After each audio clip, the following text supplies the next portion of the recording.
All right, welcome everyone to the non-binary clinical training and happy Transgender Awareness Week. This is a wonderful time for us to get together and share some wonderful information, great information about non-binary population and also gender diverse and transgender people.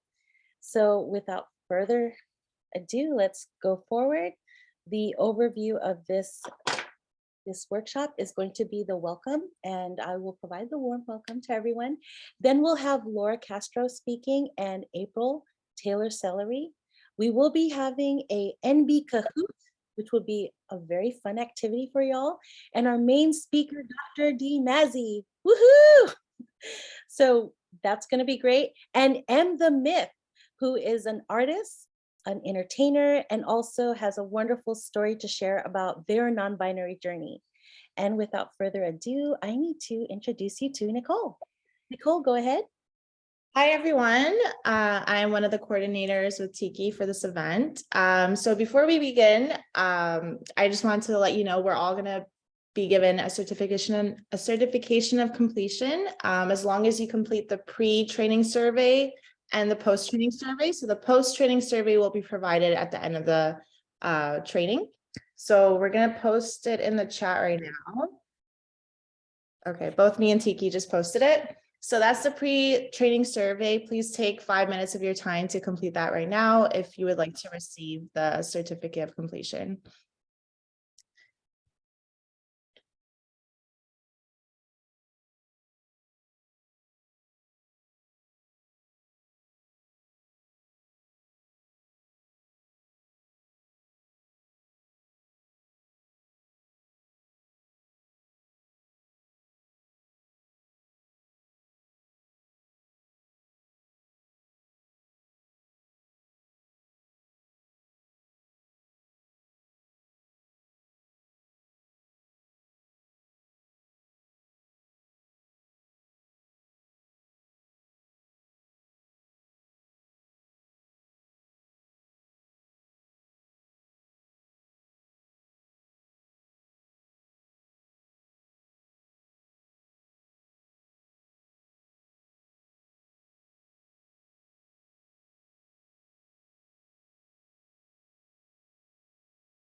Okay, now I want to just give a warm welcome to everyone. Happy Transgender Awareness Week.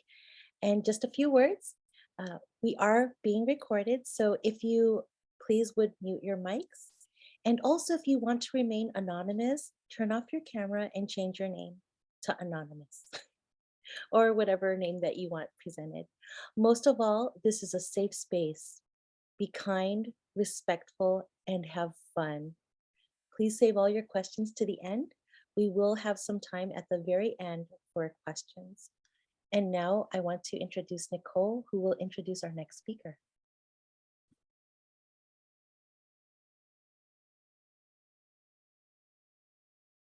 All right, so for our first speaker tonight is Laura Castro.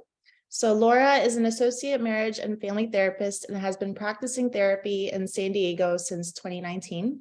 She's a fifth-year doctoral student in couple and family therapy program at the California School of Professional Psychology at Alliant International University, San Diego, where she earned her master's degree in marriage and family therapy. She also holds a master's degree in strategic communication. Laura's studies and clinical work center around providing care to trans, non-binary, and gender-expansive community and their families. Please welcome Laura. Thank you. I just want to throw this out there first. I keep getting notifications that my internet is unstable because I live in a super awesome area where we don't have broadband. So if I drop out, so sorry. I am going to be talking a little bit about trans, non-binary, and gender-expansive adolescents and family therapy. Sort of. I'm going to talk about mental health concerns, some risk factors, and some interventions and protective factors. In 2019, the National School Climate Survey was conducted by GLSEN, and there was a sample of almost 17,000 students between the ages of 13 to 21. And from those numbers, we can figure that there's about 28% of adolescents in this age range are self-identifying as trans, and about 15% as non-binary. And this study incorporated participants from all 50 states, from the District of Columbia, American Samoa, Guam, and Puerto Rico. And I am going to be saying like trans and non-binary, even though I know that this is a non-binary training, because most of the studies, most of the research that is out there lumps all non-cis identities into one category.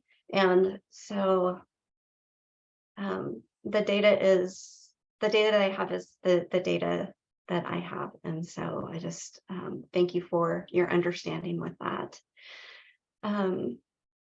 So research exclusively on non-binary adolescents or non-binary folks in general is extremely limited. Like I just mentioned, and I will be talking about some topics that you might find triggering or distressing. I'm not going to be going into a lot of detail, but I did want to give you a heads up. So in case you want to turn off your sound or step away from your computer for a few minutes, then you have that option. So looking at mental health concerns, we know that trans and non-binary adolescents are at disproportionately high risk. They have the highest risk of suicidality and life-threatening behaviors. They experience high levels of depression and anxiety, and high levels of substance use and abuse. And also, higher levels of internalized transphobia are associated with higher levels of depression and anxiety. And there's also some research out there that indicates that that this population also experiences higher rates of disordered eating. And non-binary adolescents face even higher mental health risks than their binary trans peers, especially in the areas of depression, anxiety, and suicidality. They also experience additional minority stress because they have identities that fall outside of social norms of binary genders, and even in spaces that are trans affirming, and especially in binary gendered places such as restrooms or locker rooms or dressing rooms. This can be an issue. Also, if they're running into gendered language, misgendering, and people not respecting their pronouns, that can also be problematic. Looking at risk factors, additional risk factors, of course, like suicidality and mental health. We know that trans and non-binary adolescents, they do have other factors that threaten their sense of safety and belonging. And I'm going to talk a little bit more about that briefly in just a minute. But these kiddos are at risk for identity-related victimization. Sexual assault is a huge issue. Trans and non-binary adolescents experience higher rates of sexual assault when access to restrooms and locker rooms is restricted. And when I came across that research, I found that super interesting. And actually, there's additional research that backs up the original research that I found. So I thought that that was really interesting. And when restrooms and locker room access is restricted, non-binary adolescents who were assigned female at birth experience the highest rates of sexual assault with 27%, followed by non-binary adolescents who are assigned male at birth with almost 18%. Intimate violence is also a huge risk factor. Trans and non-binary adolescents are 2.6 times more likely to experience physical interpersonal violence than their peers, and 3.2 times more likely to experience sexual intimate partner violence than their LGBTQ peers. The rate of child abuse is high. 73% experience psychological abuse, 39% physical abuse, and about 19% sexual abuse. About 72% of trans and non-binary adolescents have overheard negative comments about LGBTQ people from their family members, and 57% report being openly mocked or ridiculed. And trans boys and non-binary adolescents who were assigned female at birth are more likely to experience psychological abuse than their cis peers. And looking at trans-specific stressors, such as internalized transphobia, issues with locker rooms and restrooms, clothing stores, healthcare and mental health systems, experiencing frequent misgendering, participating in school athletic or other extracurricular events. Those places can be distressing and areas for risk.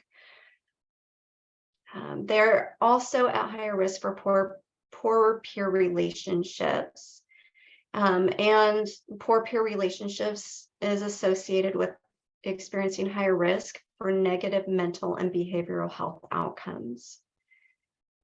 And this also, poor peer relationships also increases the likelihood of being victimized by their peers. And when this happens, of course, it is going to decrease feelings of school connectedness and belonging. Moving into interventions and protective factors. So yes, all of these things are super challenging, and these kiddos experience so much stuff for people in general, but especially people so young. And so looking at some of the things that we can do to help to help protect these kiddos or to intervene, looking at interventions and protective factors at school. We know that better experiences and greater levels of academic success occur when trans and non-binary adolescents feel safe and supported at school. And this is where gender and sexuality alliances, GSAs, or the older term Gay Straight Alliance, can definitely be a great intervention. Schools that have GSAs increase the sense of community and promote strong peer relationships. They provide a sense of belonging. And like I mentioned before, that's super important because that sense of belonging in itself is a protective factor against suicidality. In schools with GSAs, there are reduced rates of negative remarks and slurs. There are increased levels of supportive school staff. And when things are happening that shouldn't be happening, school personnel are more likely to intervene. And also, GSAs create higher rates of accepting peers. Access to restrooms and locker rooms, like I talked about before, not having this access increases risk of sexual assault. So it makes sense that when people are able to have access to the restrooms and locker rooms that they need, that rate drops. Positive representations of LGBTQ history or events in academics, inclusive sex education, access to LGBTQ content online, having supportive educators, and inclusive and supportive school policies are all powerful interventions and protective factors. When we're looking at home, family support is critical. Having family support reduces the likelihood that kiddos are going to engage in high-risk behaviors such as substance use, violence, risky sexual activities, etc. And it reduces the likelihood of them experiencing mental health problems in adulthood. Family support is correlated with higher levels of life satisfaction, self-esteem, and resilience, which can help to mitigate the effects of harassment and bullying and discrimination. And family acceptance of trans and or non-binary identities provides critical protective factors against mental health problems. It helps to lower rates of anxiety, post-traumatic stress symptoms, and suicidality, and it increases family bonds. Respect and use of pronouns. When pronouns are used by everyone at home, it cuts rates of attempted suicide in half when compared with those whose pronouns are never respected at home. And that is huge, right? It's a pronoun. Using someone's correct pronoun can cut their their rates of attempted suicide in half. Changes to legal documents such as name or gender markers. These things are also associated with lower rates of suicide attempts. And lack of support or acceptance at home can lead to increased mental health problems and overall poor health outcomes. So other interventions and protective factors, outness, trans and non-binary adolescents who are out in multiple contexts experience higher self-esteem, better academic performance, and reduced anxiety and depression. And as I mentioned before, family acceptance is a significant protective factor, and family therapy, here's where the family therapy part comes in. It could be a key intervention, but there's limited literature on the efficacy of family therapy with trans and non-binary adolescents. There is no quantitative outcome data on family-based interventions, yet dozens of articles have proposed these interventions. And these are recommendations that are largely based on case examples, case studies, clinical observations, or clinical experience and literature. There are conceptual models that are proposing new frameworks or are adaptations to existing models. But again, there's little to no research on outcomes. And also, there are no previous studies that exclusively explore the experiences of trans and non-binary adolescents in family therapy. And that is where I am stepping into that void. I am a fifth-year doctoral student, and that is actually what my dissertation is on. And I am actively recruiting.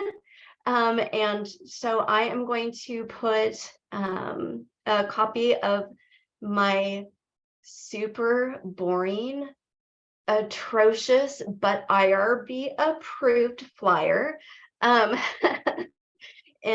the comments. And if you fit the inclusion criteria, if you work with people who fit the inclusion criteria and want to pass my information to them, I would so very much appreciate that. And I thank you for your time. Thank you so much, Laura.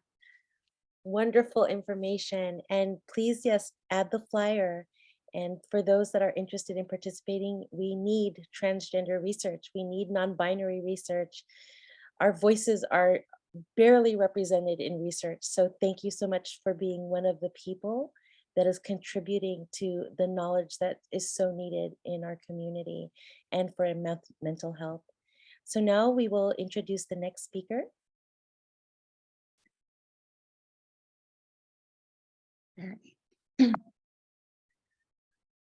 All right, so our next speaker is April Taylor-Salery.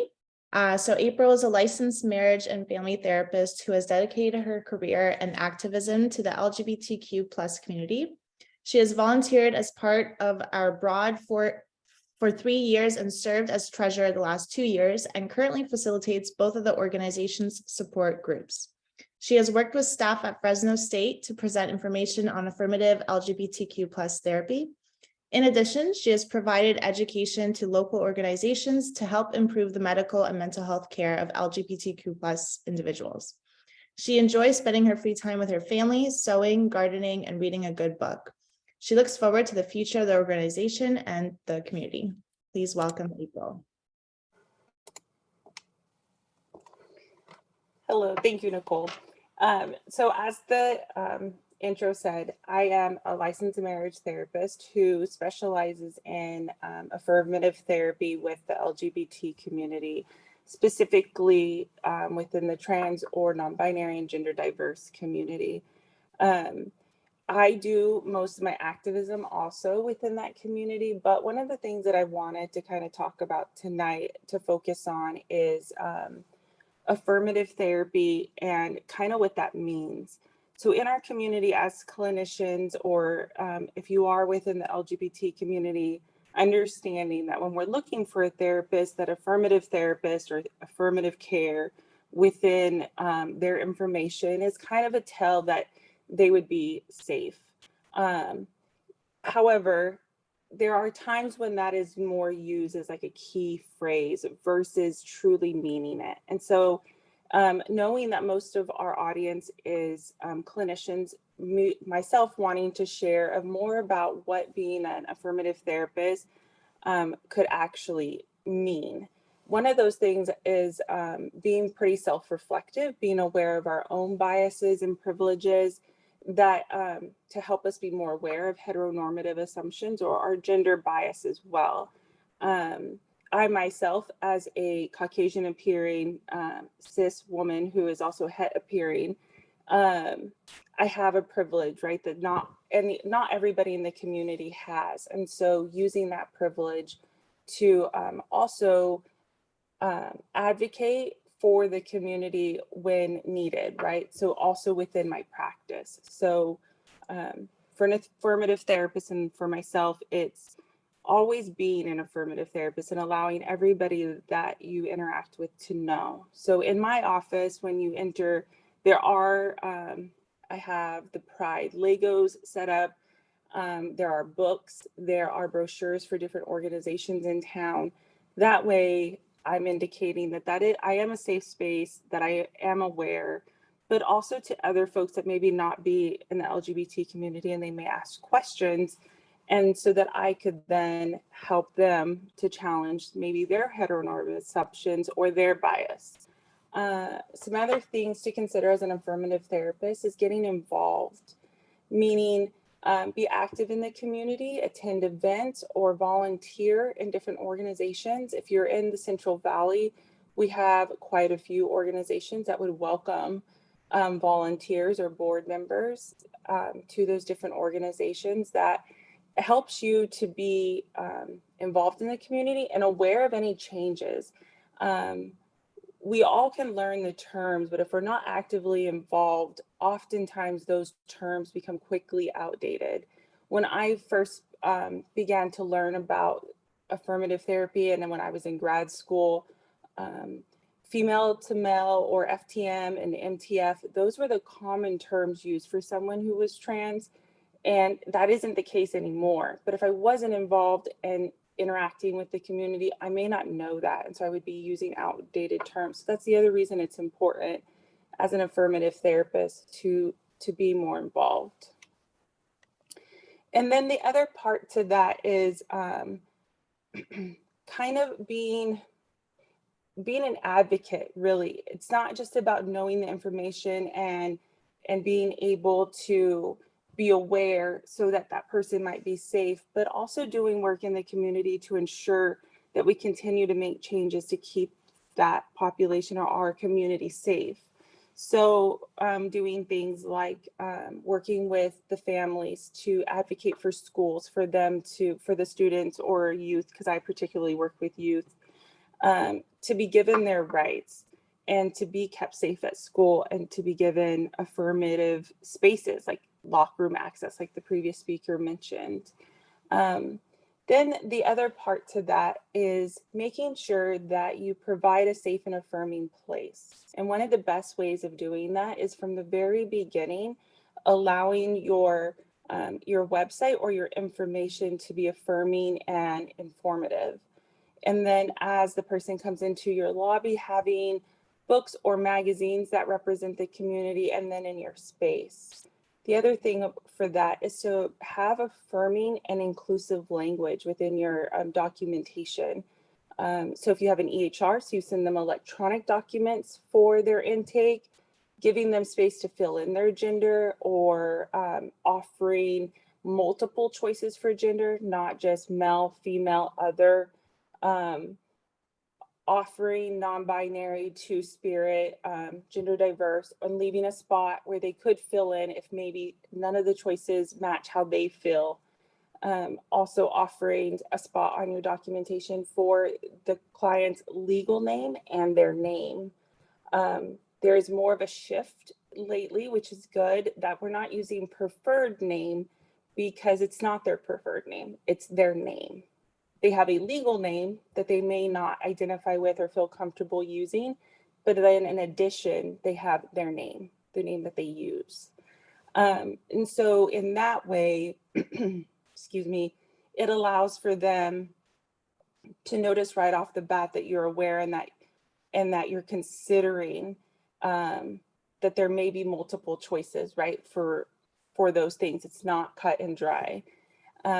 When I go to the doctor or therapist or wherever, and and their forms aren't inclusive, I will often, they probably don't like this, scratch it out and put what I feel would be better, more inclusive, because I mean, if I read it and I felt uncomfortable, I would imagine that maybe there's others. And so I would just feel more comfortable if they considered those changes.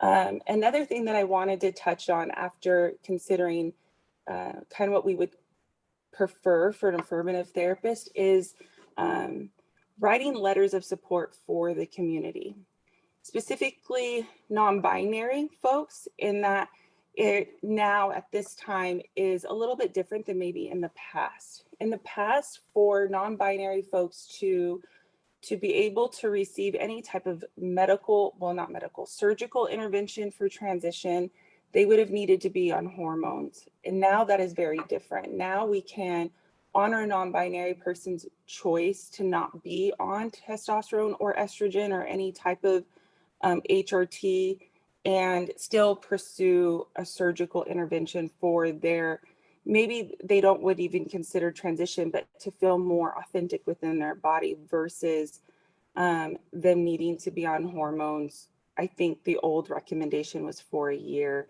and we don't, at this point with the informed consent model, there isn't a time limit that a person needs to be on HRT for anything. They can simultaneously pursue HRT if they wanted, and a surgical intervention as well if they chose. So one of the things that I've noticed in the community in writing letters of support is that oftentimes clinicians maybe don't know what is required of them to write the letters or how in-depth those letters need to be. And so maybe they don't feel comfortable writing them. And then for the few that are comfortable writing the letters, often charging a fee or asking that the person attend multiple sessions. With this being Transgender Week or Transgender Day of Remembrance tomorrow and Transgender Awareness Week, one thing that I would like to encourage is that if you do see yourself as an ally and an affirmative therapist, is to consider providing those letters of support for free. It's a great way of being an advocate, and it's a great way of reducing barriers to a service that our gender diverse community need and deserve. And so one website that you can sign up for to be able to be easily found anywhere within the state is Gallup. It's GALAP. And that is a contract that you sign, and then it puts you on a list of therapists who provide that service for free. Within our Central Valley, I'm the only one signed up there. However, I'm actively trying to get more people to be signed up, but the organization that I volunteer with is Trans Emotion, and it's a nonprofit organization that specifically targets our efforts towards the transgender, non-binary, and gender diverse community. So all of our programs are for those folks. So one of our programs is a rental relief fund. And so that's if you're within that community and you're needing assistance maintaining your housing, whether it's you're short to be able to move into a place, or you're short on your rent and you need some financial assistance. We do have a grant for that. And then we have a grant for folks who are going through medical transition and need financial assistance. Maybe you need, most of our folks live in the Central Valley, so maybe they need help with transportation to get to San Francisco. Maybe they need help with a hotel room. And so we have a grant for that. And then the other program that we offer is the Community Care Network. And in that, we have myself, who writes the free letters of support, but also another board member who is also a licensed marriage and family therapist who writes letters for free as well. So it makes it easy for the client to come across myself and they need a letter of support for surgery, but maybe they need 2 letters. And so I have my colleague who provides the second assessment and the second letter, all of which is for free. We're not reimbursed through Trans Emotion, but that's kind of just one of the services we offer to Trans Emotion. I offer it through my private practice in general. So if someone contacted me through Gallup, I would do the assessment for free and provide the letter. And so one of the things to consider with that is not seeing ourselves as clinicians as the gatekeeper. We're not responsible for determining if this person knows who they are. In our school and in our education and experience, we're taught that they're the expert of themselves. They're the expert of their lives, right? Like, we aren't the expert. We're not in therapy to be the expert of that person. It's not different with a trans, non-binary, or gender diverse person. It's the same. They are the expert. And if they say that they are trans or non-binary and that this is what they need to feel more authentic and comfortable in their body, then I believe them. And I write the letter and I say that, that they're ready. Now, mind you, that does mean I need to be aware of what it is to be ready. So one way to be aware of what it means to be ready is to read through and understand the WPATH standards of care. I have given Tiki the links, or I asked that Tiki look them up. And so you will be provided links for those documents. One of them is the Standards of Care 7. That was used for well over a decade. That is a very easy to read guideline. It can give you all the things that you need to be able to know to be considered competent to write these letters. And it also gives you all the things that that person needs to understand to write the letters. And then there's the Standards of Care 8. It was just released. And for those of you who are PsyDs or PhDs, the document won't be very intimidating because you all read and have to write scientific research as it is, but that's how the Standards of Care 8 is written. It's written more like a journal, a research journal article. And so it can be pretty intimidating if you're looking for just a quick reference. However, if you refer to 7, kind of get an idea of the guidelines, and then read the partnering chapter to the 8, you would get all the information that you would need to be able to write a letter to the Standards of Care for 8. However, make sure you read them, right? And read them pretty well. And it's a very straightforward process to reading or to writing these letters. And the other thing to consider is, as we're not the gatekeepers for these individuals and their experiences, consider not making or asking that they attend several sessions, right, of therapy. Part of writing the letters, you don't have to give a full mental health assessment. That's not part of what is required. So it is possible to, within a 1-hour time, do the assessment to be able to provide the letter. I know our time is valuable as clinicians, especially if you're in private practice. You're only paid for when you're in session. I'm sure there's a lot in private practice that are like that. However, if we can get the assessment done within an hour and then write the letter, that's usually in a template form, so it makes it pretty straightforward. You're not sacrificing a huge amount of your time within that week. And so for myself, I was also, before I wrap up, because I think I'm running out of time, is to talk about, if you are in the area, if you're within the Central Valley, tomorrow, Trans Emotion, along with Fresno State, will be hosting the Transgender Day of Remembrance. The first hour at 5:30 to 6:30 is a resource fair. So we'll be having close to 20 nonprofits or organizations in town that cater to the LGBT community or have programs offered to that community will be there. So that would be a great time as clinicians to meet your resources and meet what you have in your immediate area. That's, of course, if you are attending this within that area. And then throughout that time, the resource fair, there will be free food. You'll be able to mingle with the community and network and get to know one another.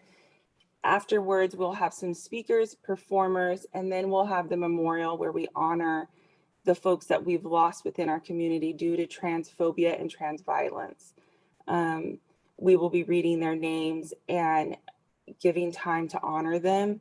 And then we will be having a time to honor the international lives that we've lost to transphobia and violence as well. It can be a pretty heavy evening. And so it can be pretty triggering for our community and others, because it's a very huge impact to see just how much violence our community endures in a calendar year. So for some, it may be that it would be too triggering. And so to attend the resource portion and then this performances and speakers might be what somebody could handle or take in that evening. And that would be great as well, just being able to see everybody and provide our resources. I appreciate Tiki and Nicole and everybody that worked to put this together.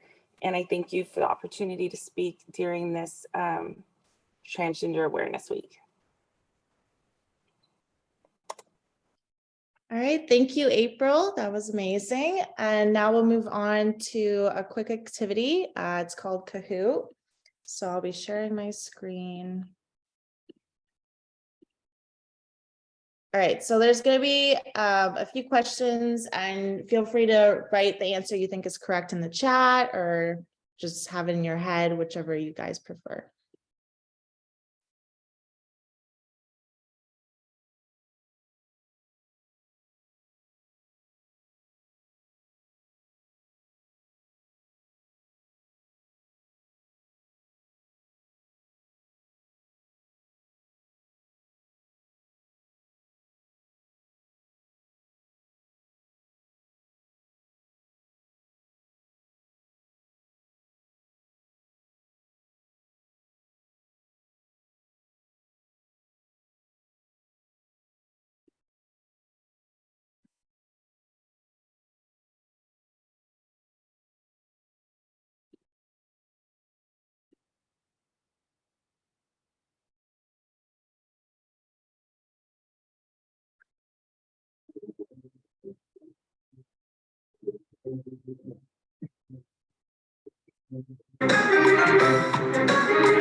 All right, so that's the end of the event. And now we'll have our Tiki present the next speaker.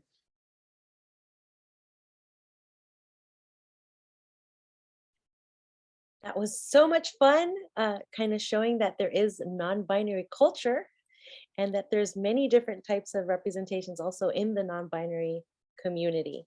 So without further ado, I do want to introduce our non-binary Dr. Dee Masci, pronouns they and them. Dr. Dee Masci is a passionate and enthusiastic therapist who focuses on connecting with clients to empower them toward positive change. Dee's clinical interests include human sexuality, consent, LGBTQIA, plus issues, and healthy relationships. Dr. Masci, the floor is yours. Take your 15 minutes. We're a little over, but it'll cut into the panel time, and that's okay.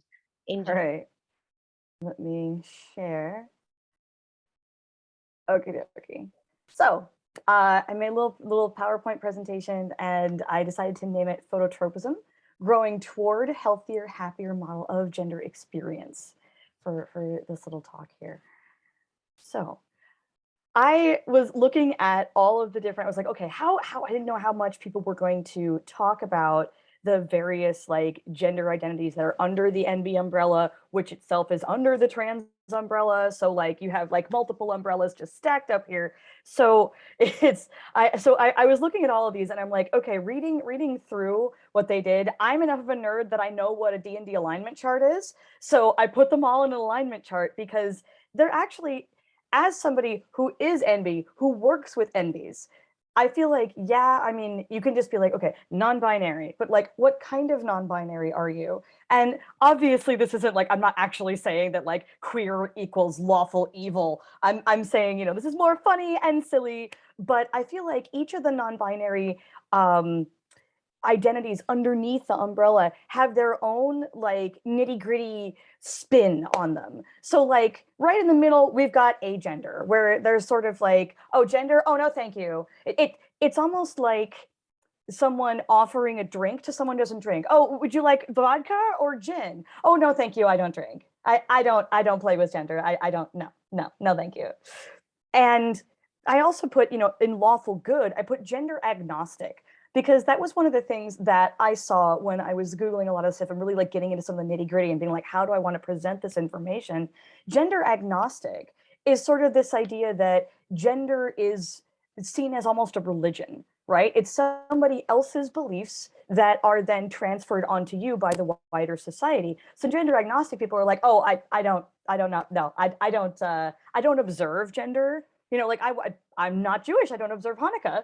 You know, same kind of idea where, you know, I'm not Christian, I don't observe Christmas. Whatever it is that you want to say, I really loved that as a metaphor for saying, you know, this is not something that a system that I feel comfortable participating in for whatever reason. So like gender, oh no, thank you.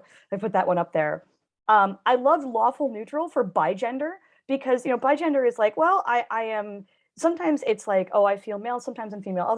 Sometimes it's like, I feel male sometimes and non-binary other times. There's a lot of flexibility in there, but it's usually mostly two genders that this person will kind of float between. And, you know, you don't know what level they are on any given day, but they're generally, they have expressed themselves as, I generally, you know, am between these two genders, whatever they may be. And it doesn't have to be man and woman. The reason I put queer under lawful evil is because when queer got reclaimed from being a slur back in the day to, I don't know, ask me. And that's why I love queer, is because it's so much of a, all I'm going to tell you with this one little teeny tiny 5-letter word is that I am not cis normative, het normative, any of the above. And if you want to know anything else, you're going to have to actually like connect to me as a person and ask me, instead of just being like, okay, so I'm pansexual, I'm, you know, genderqueer, you don't like have all these labels on, you're just like queer, deal with it. I love it. It is an answer, but not an answer at the same time. And there's just like, that's why I love lawful. It's why I put it in lawful evil, is because technically it's an answer and it is a legitimate answer. There are plenty of people who are like, queer is the best way to describe me without getting into like all these really big, nitty gritty terms. I'm just queer, leave me alone, And there are definitely days when I feel like I'm just queer, leave me alone, don't get into all that. Neutral good, I put, is gender neutral. The folks who are just like, gender's okay and all. It's just neutral about it. It's not really, I don't have strong feelings about my gender either way. I'm not like, oh, I have this very intense feeling about, no, I'm just, I like to call that gender meh. What do I feel like dressing today as? Meh, gender, meh. Not like, oh, I don't, but like, I mean, when I feel like gendering, I gender. Using gender as a verb, Neutral evil, I put as pangender. I put pangender in the neutral evil spot because it's like, oh, there was a meme that I could not find that I really wanted to put in here, and I'm mad that I couldn't find it, and I sourced it to the internet, and they still didn't know. So it was a thing that I swear I saved it, but I didn't. And it is two people, and it's like raining gender, right? And gender is depicted as these little colorful balls, like ball pit balls almost. And there's one person who's huddled under an umbrella, and it says under, over top of them, avoids gender at all costs, right? And they've got a non-binary, flag on their shirt. And the two types of non-binary, being binary and the non-binary, but we know. And there's somebody who's like huddled under this umbrella saying like, oh, I'm avoiding the gender at all costs as the gender rains down around them. And then there's somebody else bent over with a little basket that's collecting all the gender off the ground and stuffing it into the basket. And it says collects gender for nefarious purposes. And I'm like, oh my God, I feel so seen. I too collect gender for nefarious purposes. It's just, let me, oh, you want to gender? You want to gender me? Cool, let's play. This very much like kind of gremlin sassy. I'm gonna be all the genders. How about them apples? And that's why I kind of put it on the last tier of like neutral evil, because it's like, yes, I'm all the genders. Guess what? You'll have to actually talk to me and get to know me to know what gender I'm feeling like. I am all of them. I put chaotic good. I put genderqueer, mostly because I personally identify as both genderqueer and chaotic good, so I have my own personal bias there. But I really like genderqueer because the verb end of queer, right? I am going to take your gender and put my little queer hands all over it and make it even gayer. And you cannot stop me because it's my gender, not yours. So that's the kind of thing that makes like my little evil envy heart all happy inside, is the idea that I can take the societal concept of gender, this like the gender agnostics are saying, this religion almost of, this is a man and this is a woman and nary the train shall meet. No, we can say, okay, I'm going to take that and I'm going to queer it up. I'm going to do my own twist on those kind of things, right? Chaotic neutral, I put gender fluid and gender flux. These are folks that, it's on any given day, you're just going to have to check in with them and be like, hey, what's your pronouns today? How are you feeling today? Where's your gender at today? If I want to be, careful about how I'm interacting with you and, really see you where you're at. And the reason that I love gender fluidity and gender flux is because these are people who embody the fact that change is the only constant in life, right? These are the folks who say, you know what, my gender changes from day to day. And especially in American society, we're used to, you got to plant your flag, right? You got to be like, I am blank. I have to come out as gay. I have to come out as lesbian. I have to, sit up here with my megaphone and be like, hello, everybody, I am gay. Otherwise, I'm just assumed to be cishet. And I'm like, oh, no. If you're assuming that about me, you are so wrong. But also, if I don't want that to be the assumption, I really have to get out there on that, metaphorical megaphone. Hello, everybody, here is me. And I have to, very aggressively assert like my independence from that system. So the gender fluid and gender flux people, they're the ones who are like, I'm not planting a flag anywhere. I'm going to decide what I want to decide on any given day, any given week, any given month. There may be years when I feel like one gender, maybe years when I feel like another, but I have fluidity built into who I am. And there are definitely days when I feel like everybody's a little non-binary and we're all just kidding ourselves. right? Even the straightest, cis-headest people, they have just a little bit of wiggle in there. If they really did that internal work, they'd be like, yeah, I mean, maybe sometimes, it might be 99% of the time they feel like this gender, but then there's that little tiny 1% that they have a little wobble. So I feel sometimes that gender fluid and gender flux people are the ones who really know what's going on. And like, they're the ones who are like, yeah, we're allowed to be, change is the only constant. We're allowed to change. We're allowed to shift, right? And then I put under chaotic evil, I put gender fuck, because gender fuck people, as opposed to like gender queer, right? Gender queer is just like, I'm going to queer up your gender. Gender fuck is just like, fuck your gender. I don't care what you think. I do not give a single solitary iota gram of fuck about what you believe my gender ought to be based on your bizarre gender religious idea, right? I am going to be my own person aggressively in whatever direction I want to. And if you have a problem with it, I have two middle fingers for you. Like, everybody I've met that is gender fuck is so just aggressively and assertively themselves. And I love that. Like, how could you not? That is my jam, right? And so I really wanted a fun way to kind of introduce, several different non-binary identities that I have worked with in the past. I've met these people. I have worked with them as clients. I've had these people as friends, as other people, like within server groups that I'm on and things like that. And really, I feel like instead of just saying, okay, NBs, right? But there's all these little subsets of NB. And when someone says to you, oh, I'm agender, cool, okay. So there's kind of a spin to that. You're telling me a little bit more about how you approach not only your own gender, but the way the world genders you and your response to the way the world genders you. And also your idea of how you want to respond to that gendering and what you want to do with gender.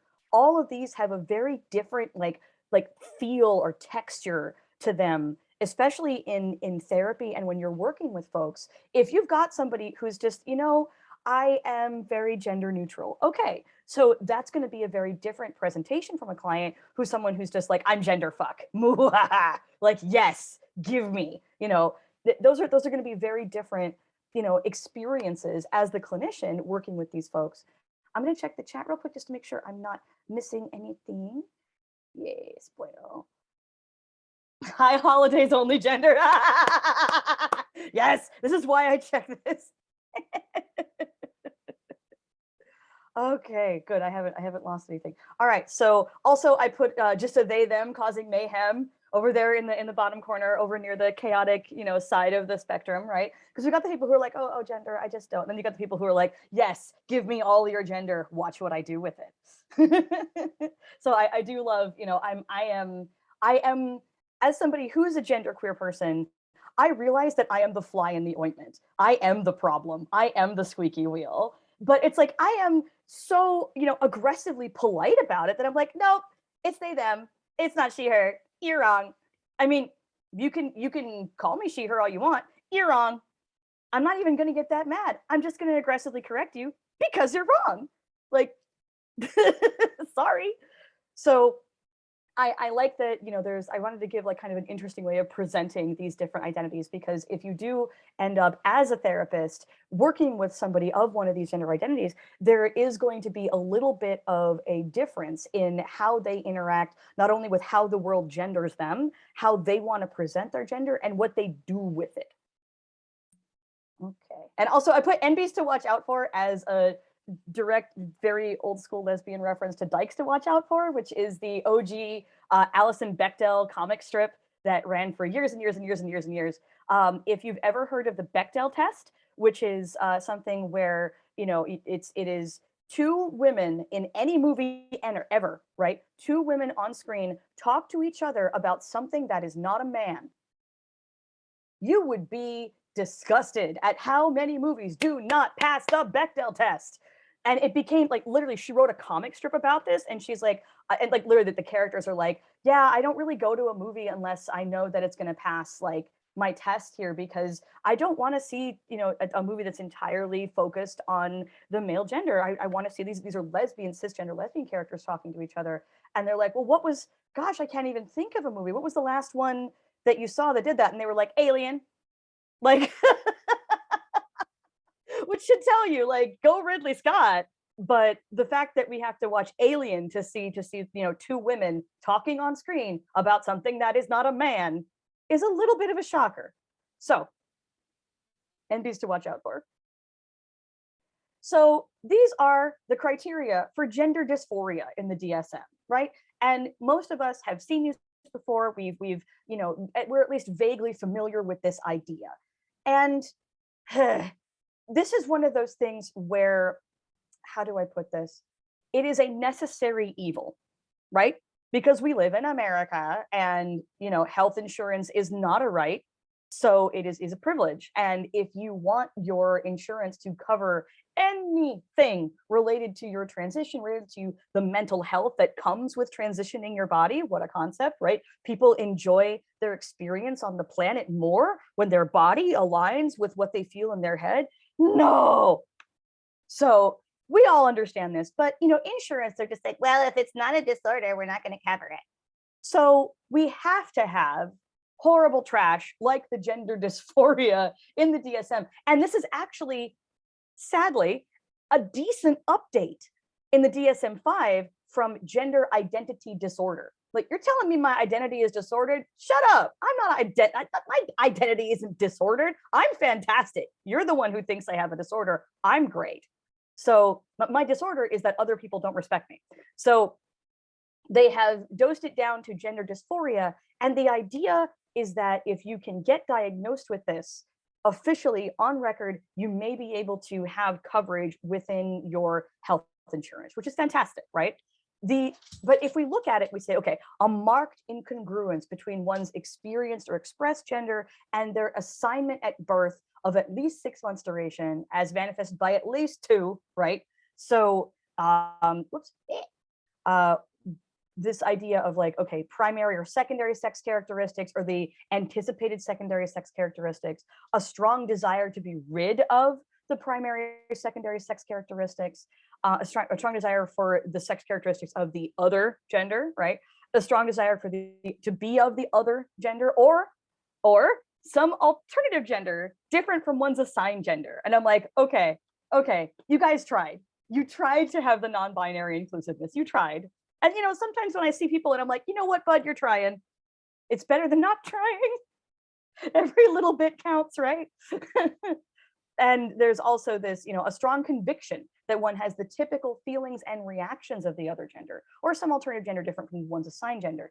Now, this is so specific to transgender folks who, it really needs to be said, are not generally non-binary, right? These are folks who are, I would say that the more recent generation, like probably within the last 10 years or so, and then the newer, like younger folks, they are more understanding of gender as a binary being a societal idea, right? This is something that they understand has been made up. We made up gender. Society makes up gender. This is entirely something that we pulled out of our collective butts. So younger generations are like, interesting. Well, given that you made this up, I think I'm going to make up my own thing where I like it better.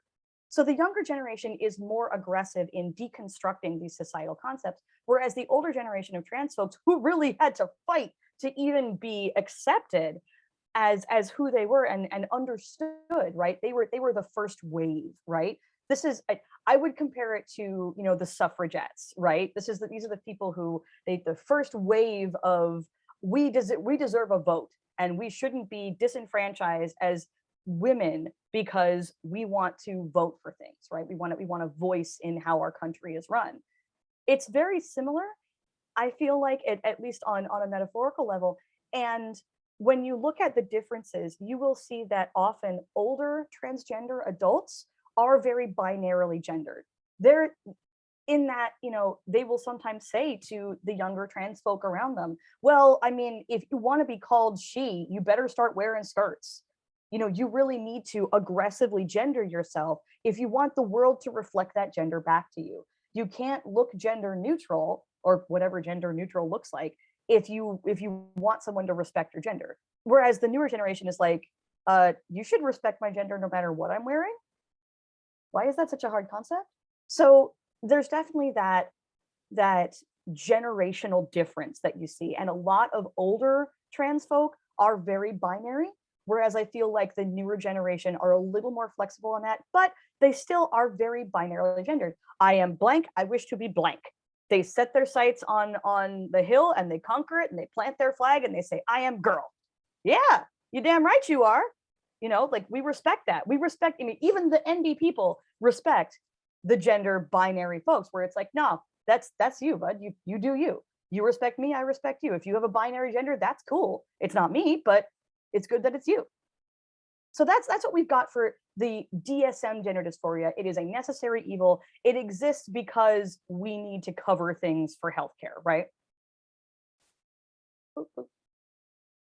Contrast that with gender euphoria. Now, I know if some of you are familiar with assigned male, it definitely has its what's the word? It can be controversial. I think that's a little ridiculous. It's clearly, you know, it's clearly a comic that's made for trans issues through the lens of you know, comics. But I remember this is the first time that I saw the words gender euphoria was through this comic, and I really enjoyed. This is supposed to be like an 11-year-old girl who is a transgender girl, and she's saying, you know, the only diagnosis I'll recognize is gender euphoria. I don't have gender dysphoria. I don't have gender identity disorder. I know what gender I am, thank you very much. I'm well aware of my gender identity. Just because other people suck at respecting my gender identity doesn't mean there's anything wrong with me. There's something wrong with them. So since the late 80s, actually, the term gender euphoria has been used to mean feelings of alignment or joy about one's gender identity or expression. It can be connected to external gender expression or internal feelings, so it can be either way. Sometimes it's like, man, when I dress this particular way and I look at myself in the mirror, I'm like, yes, gender euphoria. I feel euphoric, I feel happy, I feel joyful. This is, yes, my external is aligning with my internal, all is well. And it can also, refer to internal feelings. Like I felt that euphoria because, and whether or not I was dressed a certain way, because I did this thing, or I tried this, or I used something new, or I did these things that moved toward that euphoric feeling. This can also refer to singular experiences that someone's had, like, oh my God, I got called sir at the grocery store yesterday and I'm still smiling. Or that overall comfort with the self, you know, this idea of not just these initial, like these singular experiences, I should say, but there's also that internal sense of, I feel euphoric about my gender. I am feeling gender euphoria today. Whether or not other people reflect that back to me, I'm feeling it for myself. So I really love the idea of gender euphoria. And this is why I chose to talk about this today, is because when I work with non-binary clients and transgender clients as well, a lot of times, so my internship and both of my postdocs, I was lucky enough to be placed at the Fresno City College, so within the State Center Community College District.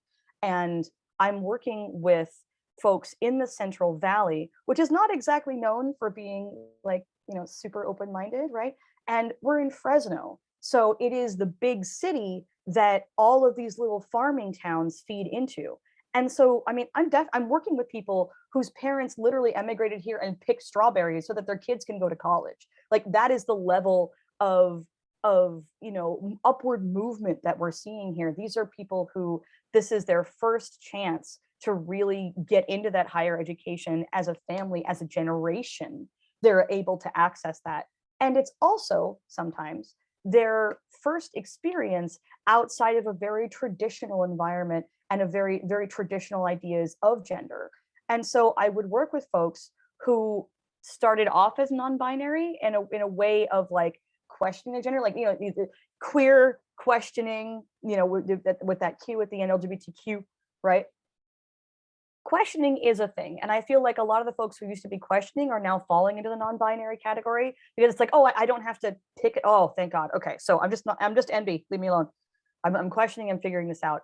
I have definitely worked with a chunk of folks who started off as non-binary as a method of exploring and then have utilized that as a stepping stone to understanding themselves as a transgender man or transgender woman. That is not the case with all NBs, for sure. It's certainly not the case with me, but I think it's important to recognize that this can be a flexible standpoint. It isn't necessarily planting one's flag. It's basically saying, this is the closest thing I can do to planting a flag, because I don't want to plant a flag on a hill right now. So gender euphoria is the concept that I use that guides my work with trans and non-binary individuals, because I say, okay, where is your euphoria? Where are you trying to reach? What felt good? And if we compare and contrast them, right? Dysphoria, euphoria, right? Dysphoria is very medicalized. The reason it exists is to allow transgender people to have their care covered by their, their medical insurance. That's why it exists. That's the entire point of having gender dysphoria in the DSM, is so we can diagnose it and they can have it covered, at least to some extent. Whereas euphoria has been coined by queers for queers, right? This is someone who's saying, I really feel amazing when X happens for me. Whereas, the same thing might happen to somebody else, and they're like, that actually makes me feel very dysphoric. Okay, this is very open-ended. It's a DIY definition, versus dysphoria is very overdefined, right? We're talking, and even though it's important to have these as standards of care, right? We've got the WHO, we've got the WPATH, we've got, a lot of the old standards for how to, engage with trans people, how to engage with gender non-conforming people, as like the wider, umbrella statement to say, okay, if you experience these experiences, then you may be transgender, versus, or you may be gender non-conforming, versus euphoria is, I know what I feel when I feel it. This is fantastic. It's led by the client, right? It's led by that person's positive experiences. When you look at dysphoria, it is very much led by the negative experiences, right? It is, I see that and I want that, not this, right? It is this idea of, I'm not comfortable in my own body. I have dysphoria in my own body. I have dysphoria with my gender. I don't like the way that people reflect my gender back to me. That doesn't feel right. When you look at euphoria, it's focused on the positive experiences. When I dress like this, I feel like this. When somebody reflects my gender back to me, or does these things with me, to me, in my general vicinity, I feel euphoric. I feel so good. Versus I feel dysphoric when these things happen. So dysphoria, I feel, is avoidant. It's restrictive. You're trying to avoid these things. You're trying to stay away from them. You're trying to get away from these negative experiences that you're having. But literally the exact opposite of dysphoria is euphoria. So if we say, instead of, well, here's all this negative stuff that you're avoiding, okay, that's part of the equation, sure, but what about the euphoria? What about the good stuff? What feels right, not just what feels wrong? And that's kind of the reason that I'm really into the euphoria idea, is it embraces that. It embraces what feels good. It pushes the boundaries. It says, move toward the good and move away from the bad, right? And dysphoria is very much grounded in that gender binary. As you saw in the, in the DSM definition, I don't like this, I want that. I definitely want to switch to something else that's very binary, right? That's very much like, I am not X, I am Y, because X and Y are the only options. And they kind of like doodled in the margins. Oh, okay, there's C and there's D and there's E. We're not going to get into those, but they exist. Thanks, guys. I appreciate that you remembered that other identities besides male and female exist. But, nice try. You tried. I want to put like a little gold star on your head. You guys tried. And it, like, that's the thing that bothers me about dysphoria, I feel like, is it's very much grounded in this not that mentality, versus euphoria is this allowing for the change over the lifespan. It's allowing for this movement toward what works better for you. Because, I mean, don't we do that in every other sense of life? If the first car you bought was a truck and you did not enjoy driving that truck, if it was more of, you're like, wow, I really thought I'd like this, but it really sucks gas, and I don't really need to everybody asked me to help them move, and just I don't have enough room for my friends because it's only a 2-seater. This is really not the kind of car I want. We would maybe move toward getting a little hatchback the next time we have to buy a car, right? We move toward what works better for us in all respects. That's part of healthy growth as a human being. And if we say, okay, being non-binary and chasing that euphoria, walking towards that euphoria is important, we're moving toward what works better for us. And I feel like the euphoria model focuses on the change over the lifespan and allows for it, instead of saying, I am not X, I am Y. And my journey ends when I reach Y. And also, I feel like euphoria acknowledges that change is not necessarily toward a particular gender goal. I am not X moving to Y, right? I am X checking out my options, moving toward what feels good, not just the mythical mount of girl or mount of man. You know, I don't have to necessarily climb this mountain and plant my flag on top and say, now I am blank. I can just walk around and explore and see what I like and see what I enjoy and what feels good to me. Whereas dysphoria is often considered like the make or break for whether one is really trans, right? If there are definitely people in the trans community, especially the older generation, that say, hey, if you don't look at yourself in the mirror and feel like you're psychically dropping a brick on your toe, you're not really trans, honey. Don't go making big surgical changes if you can stand to live in your body otherwise. And NB people are like, no, maybe not. I mean, maybe there are changes I might want to make at some point, but I'm definitely going to look into this. Whether or not I have dysphoria, what do I want to do with my body? What makes me feel good about my body? And I love that the idea of these, you know, these permission slips, right? These letters of recommendation for, yes, you are sane enough to get hormones and get, you know, these changes done to your body. Can you imagine if we wrote those for every single place? If you had to go get one of those, if a cis woman wanted to get a breast augmentation, I mean, can you imagine if you had to go to a doctor to get one of those before you got a piercing, before you got a tattoo, before you did these things to your body that are, you know, oh, okay, that's going to be there forever. All right, well, you want a full back tattoo, we need to have a session first. And I need to know that, you know, this back tattoo really means something to you. And, you know, it's got some, you know, it's really deeply, you know, ingrained in who you are. And you're really chasing. No, that's ridiculous. And, you know, I love the idea that maybe we could just give these letters out for free, because heck yeah, we should be. You know, obviously there's a little bit of that medical concern there, but if you can join the military at 18, why can't we change our bodies the way we want to without a permission slip? Moving on to my next slide. The reason I chose the word phototropism is the ability of a plant to reorient its growth toward a light source, and it optimizes their photosynthetic capacity, right? So if you put a plant in your house and only half of the plant is by the window, you'll come back in maybe a week and all of that plant's flowers will be turned to that window, right? That plant is looking toward the light. It is looking toward what feeds it, what feels good for it, what makes that little plant happy, right?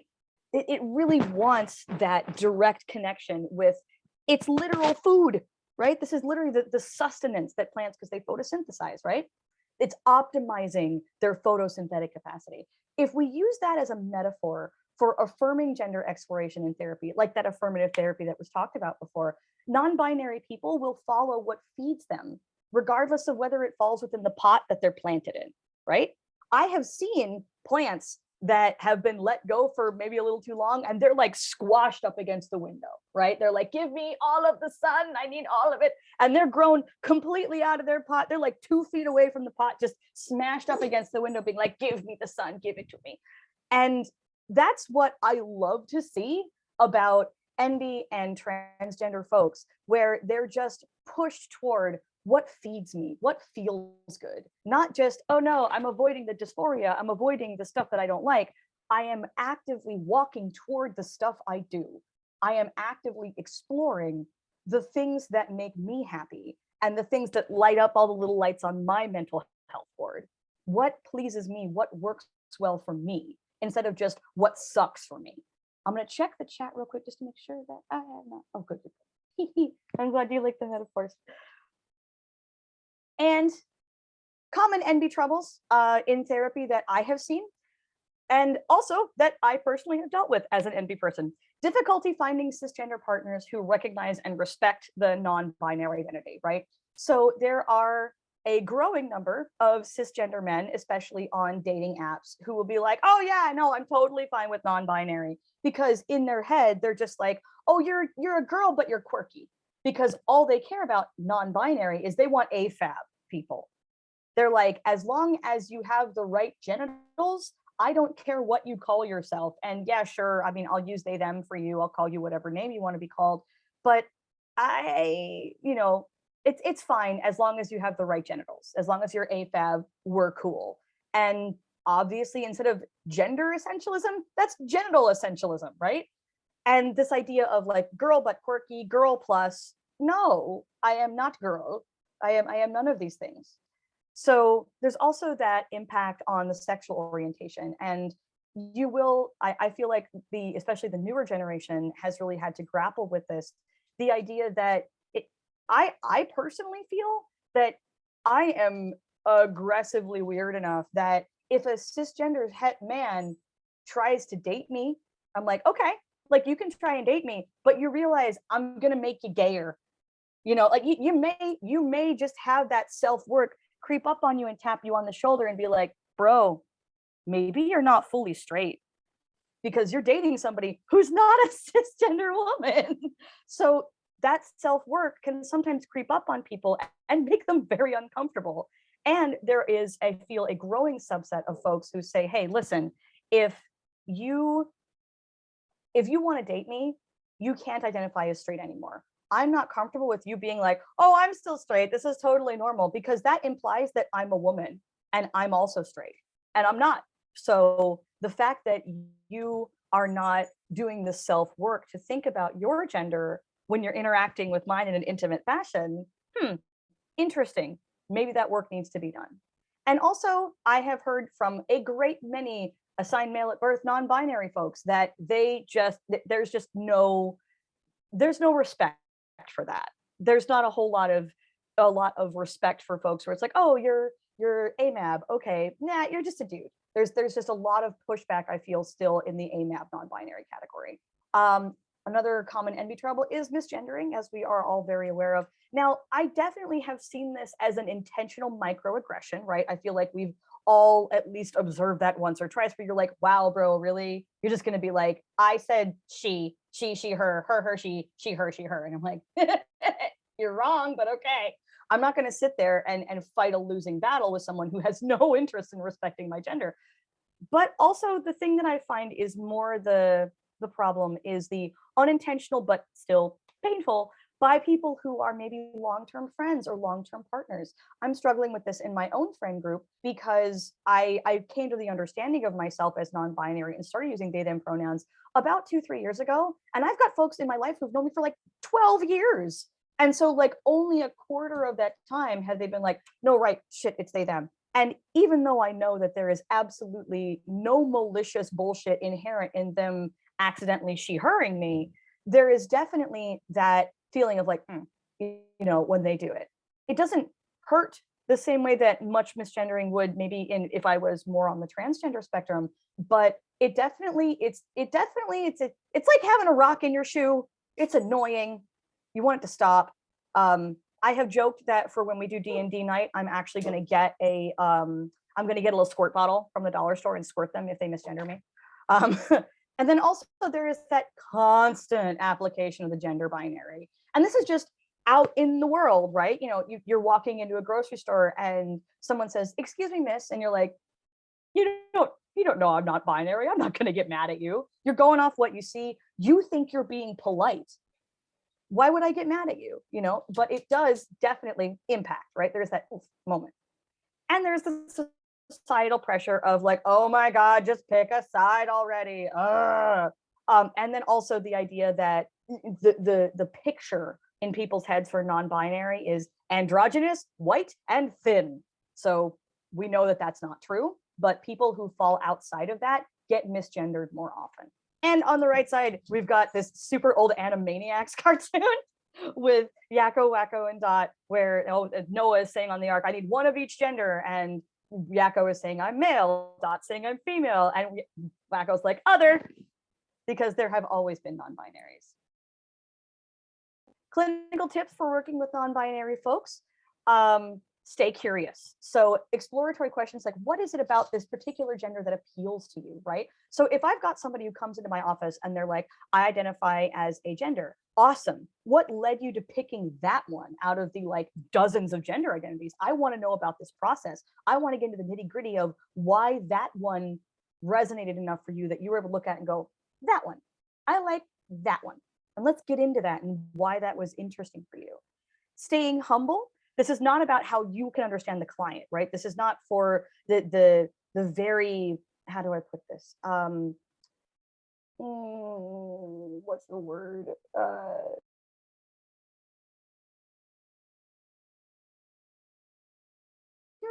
So I think that maybe this person is non-binary because X, Y, and Z, and perhaps they would do this or this or this differently. It's not about your understanding of them, right? It's about the client's understanding of themselves. They are the expert, like was said before. You are their witness, you are their mirror. And honestly, what I love doing is being, as a therapist, is being able to say, listen, I know when you came in, when I first started seeing you and you were identifying as XYZ, and now you're identifying as this different thing. And here are the changes I've seen in you. Here's the positive, here's the struggles that you've gone through with this identity. I'm able to almost provide this like witnessing capacity and this anchor of, it is okay to explore in this office. It's okay to come to me and be like, I'm really not sure if I'm NB or trans. Okay, we'll figure it out, buddy. Let's talk about it. I'm not here to be like, well, I feel like maybe you're, no, that's not my business. It's their choice. And stay flexible. Identifying as NB may be a transitional stage in gaining understanding of themselves as trans, which is okay. You know, there are certainly people, you know, especially kind of back in the day with a little bit more of an idea, the folks who used to say, you know, bye now, gay later, honey, you know, that idea of anybody who was identifying as bisexual was just on a road trip on a side, you know, a little side stop before they got to being gay, right? You know, you just stopped off in Palm Springs on your way to San Francisco. It's fine. You'll get here eventually. Whereas, you know, the bisexual people are like, no, I'm pretty sure I'm bisexual. There is that kind of, oh, you're just a fence sitter. It's okay. You'll figure it out. I think that people identifying as non-binary as like a stepping stone to understanding themselves as trans, that's fantastic.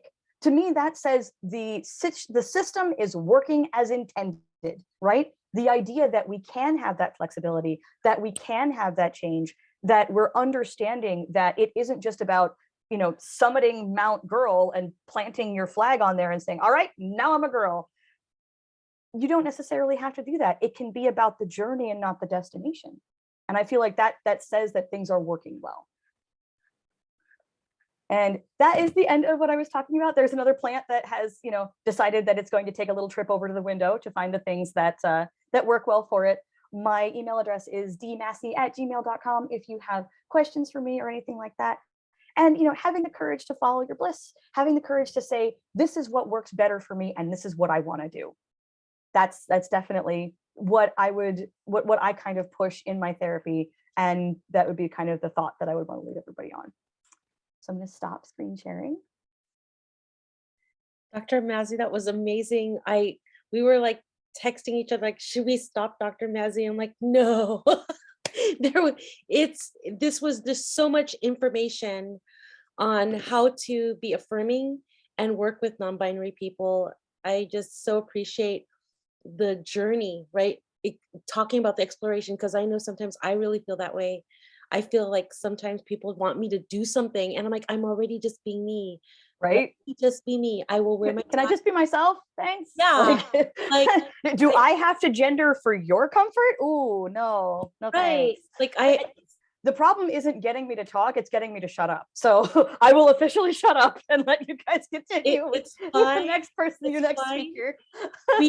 We do have people that have dropped off, and that's fine. Of course, yeah, we went over time. But I'm hoping that you can stay for the coffee talk after. I might be able to, we'll see. I will definitely stay until the end of the presentation. And it's going to be M the Myth. We're gonna have coffee talk with M the Myth. So let's go ahead and introduce our next speaker. And we'll go ahead and go to our. Okay.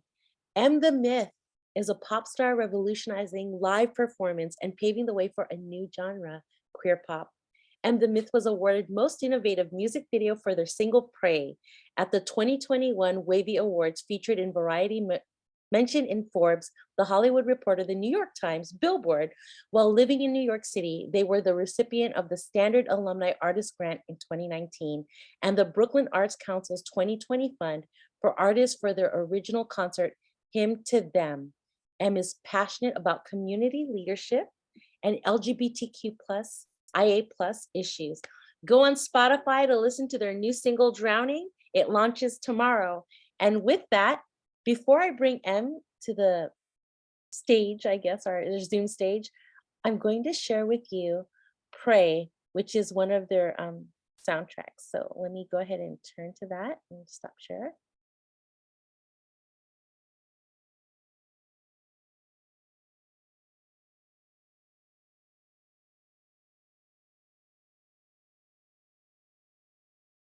And enjoy.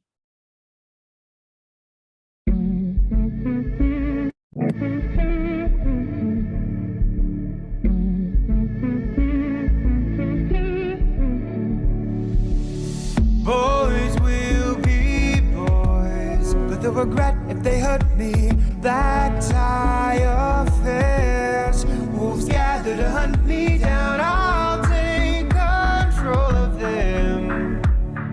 Little do they know, the taste of me will be there. Keep me alive, I'm not afraid. I'm stronger when I'm bruised or played.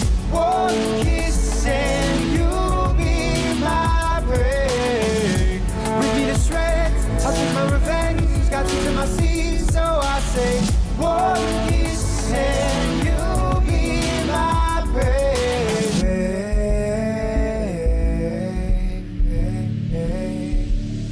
I'm just a girl, camouflage in toxic flesh, sweet scent of my skin. Draw some monsters near to death, blinded by the sight of me. Little do they know, if I consume and mind me, keep me alive. I'm not afraid, I'm stronger when I'm bruised or played. One kiss and you'll be my prey.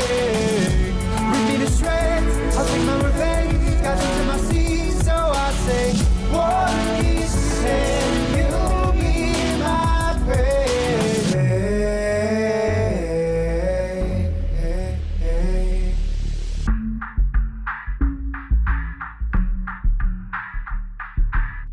Know you want me, know you need me, know you got it bad. Know you want me, know you need me, know you got it bad. Know you want me, know you need me, know you got it bad. Know you want me, know you need me, know you got it bad. Keep me alive, I'm not afraid. I'm stronger when I'm bruised or played. One kiss and you'll be my prey. Rip me to shreds, I'll take my revenge. Got you to my seas, so I say, one kiss and you'll be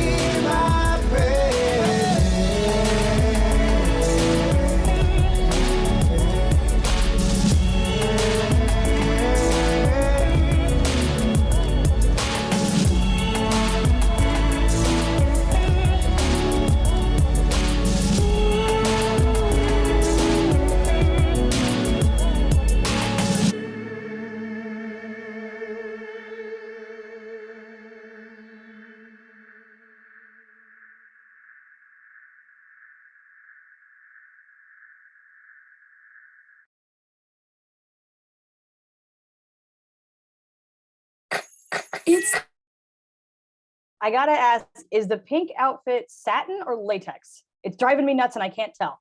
It's latex. Oh, why is it that non-binary people got the fire outfits? Yes. It's so good. I love every look in that video. I'm sorry. I just had to like, oh, what is that? What is that? It's driving me crazy. Sorry. So much. Hi, everybody. Thank you for watching. My name is M the Myth. I go by M. I go by multiple names. And I am so honored and thankful to be here. I am learning so much about myself, as well as, how to support my students. I'm a teacher at Bullard High School. I teach photography and multimedia. In addition to being a musician who has been grinding for a long time and hustling and trying to make that work for a living. I'm here to talk about my story, being non-binary, and just, I think, being different than a lot of people that that are in my life and that I know, and from that I've observed what society is. So I grew up in Fresno, California, and like Dr. Dee said, it's not the most open-minded place.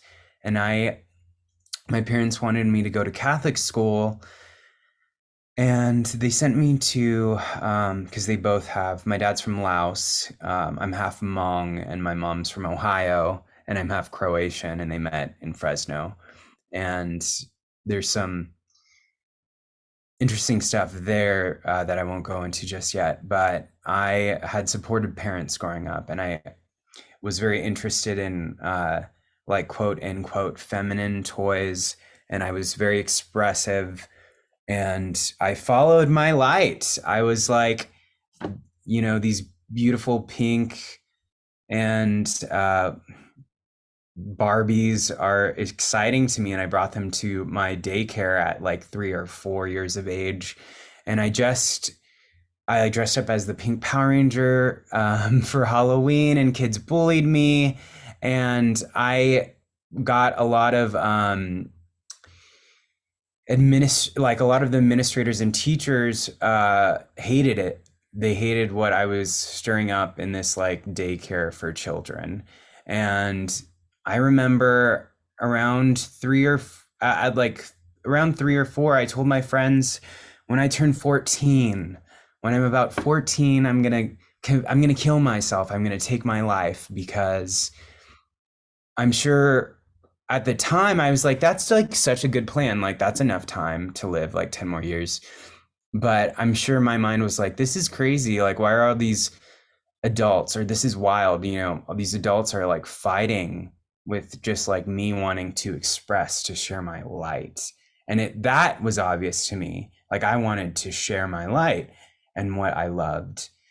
And the adults had problems with it. And I got a bunch of the boys to like paint their nails at the nail painting station. I didn't like tell them to, I just did it. And I was setting a trend, and they followed suit, and they enjoyed that light. And then their parents complained, and they shut down the nail station.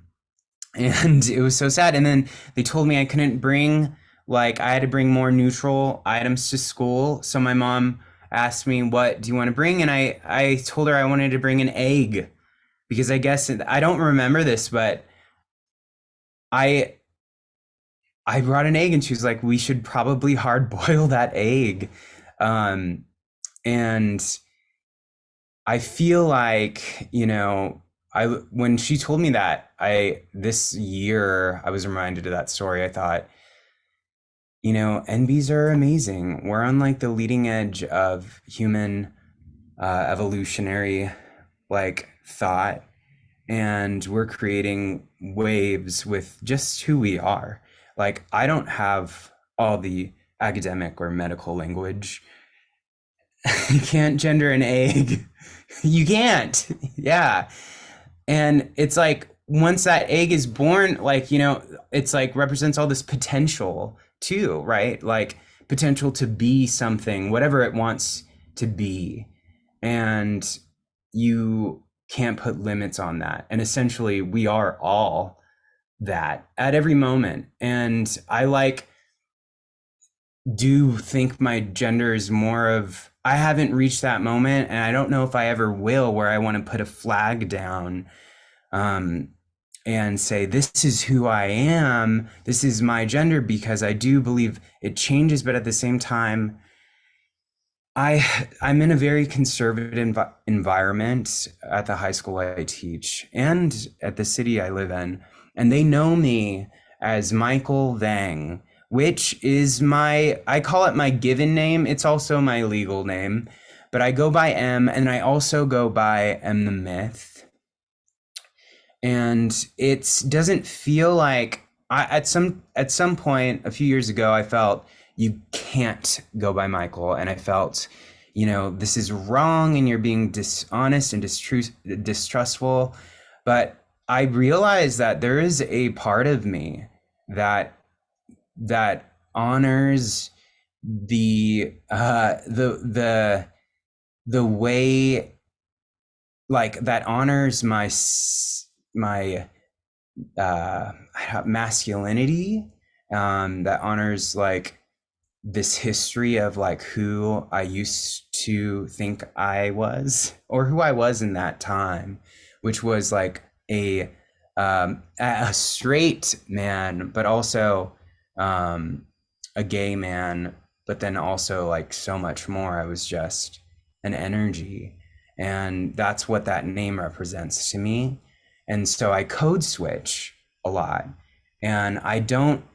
I've been thinking about this code switching as like a language, right? It's not that I'm being dishonest or inauthentic, but it's like, okay, for these conservative people who are in charge of my livelihood, I'm going to use the language that they'll understand.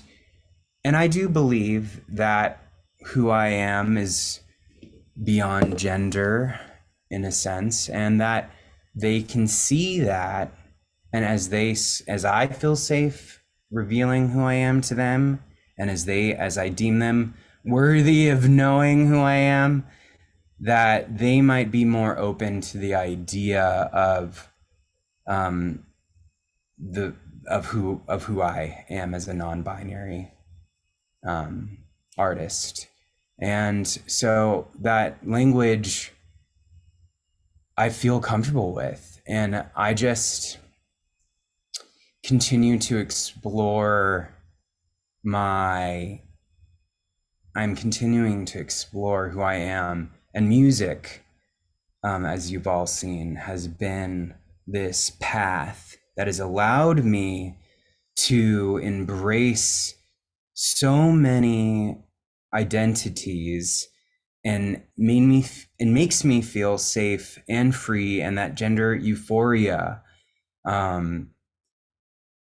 without sort of like my whatever phobias that are going on here. It makes me feel like a space that I can express my pain and my pleasure. And going back to, and it's, I guess I really am fluid, but at the same time, I also feel gender agnostic. I loved that chart. It was so good because I feel like I am playing bingo on like seasons, as the seasons change, as the days and weeks change. And sometimes I'm binary, I guess, at Bullard at my high school, because for whatever reason in that moment, it calls me, it comes, like the students are asking for this, but I never lose all that I am by code switching, right? And all that I am embraces, I mean, on a continuum, every identity that's ever existed, right? I'm like here because of binary people, in a sense, or people who believed in that system and believed in that identity. And I do agree that I think everybody has like this wiggle room of identity that if we were able to connect with, if everybody was able to, we would hate each other less for not being reflections visually or otherwise of who we are. And I am marching forth right now. My journey is to try to stretch my beliefs, to embrace not only those who are like just, I mean, to embrace those who have hate in their heart for the community I am a part of and represent, because I want to build a bridge. I want to just I want to show the world that I'm a human. I am a human. I'm a vibrational being, and so are you. And this difference that you feel so disgusted by in me is more about who you are, and I love you. And I love all of you. Thank you for listening and watching. I have a new single here tomorrow. It's called Drowning. If you look through my work, you can find all the non-binary themes in my music video, all the NB little Easter eggs and more.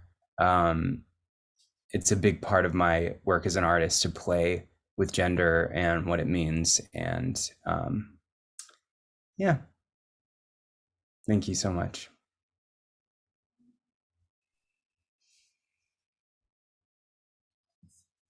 Thank you so much, Em. That was amazing. So that was our last speaker for tonight. So before, I'm sure a lot of you already left, but whoever's still here, I'm going to be posting the post-training survey link in the chat right now. So when you get a chance to just complete that survey link, and then you'll all be emailed certification of completion. So I'd like to thank everyone for attending, and we'll stay back if any of the speakers want to stay back to answer any questions anyone might have. We'll do that right now. And Tiki will be posting all the links that are on the screen right now.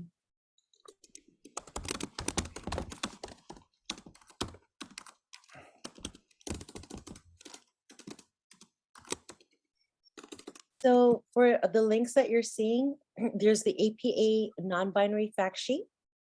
There's the gender affirming care, civil rights, and patient privacy. So this is from the White House. Oh, the White House fact sheet and equality and visibility for transgender Americans. The WAPATH Standards of Care 7 and the WAPATH Standards of Care 8. Then the YouTube for @the myth, which is for the myth. And so the myth's handle on everything is @the myth. So Instagram, other things, YouTube, I believe also. And we did have planned the coffee talk, but as you can see, this has been such an amazing NB experience. We have gone over. So instead of the coffee talk, we're going to give you the option that if you want to stay back and just ask questions of the panel, or if you would like to just chat and network, we would like to offer that to you. So I'll just stop share screen, and we're just all here in this space. Please enjoy. And if you have questions for anyone, or you want to just talk or share, please, it's open floor.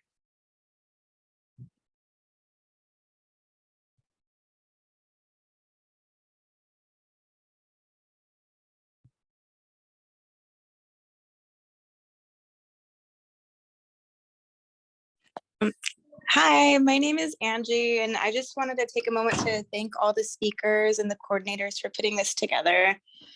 I have a question about like gender questioning, right? So I feel like I'm coming into this stage of my life where I'm gaining so much more knowledge about, what is this part of my life and how can I better understand myself, right? And I'm wanting to become like, this was a great, like, I don't even want to say introduction, but this was a great like segue for me to really like have a better understanding. I came in probably about like 10-15 minutes a little late, but from what I did grasp from this, it really painted a more vivid picture for me of what the community experience has been. And I guess my question is, what advice would you give to somebody who is questioning, and how might they go about finding more community?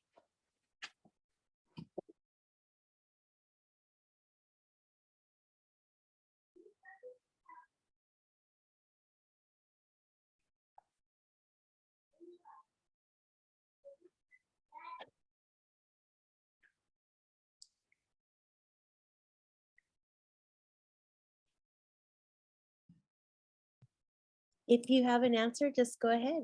Annette, I see that you took your mute off. Do you want to say something? Well, I don't have an answer to Angie's question. I was going to just say thank you so much. I don't, but I would like someone to answer Angie's question before I say anything. Well, I'll say something. I think when it comes to gender, and going back to like what Dr. Dee Masci said, it's a journey, and do what feels good to you. You're exploring your gender. Does anyone else want to, like, does that answer your question, Angie?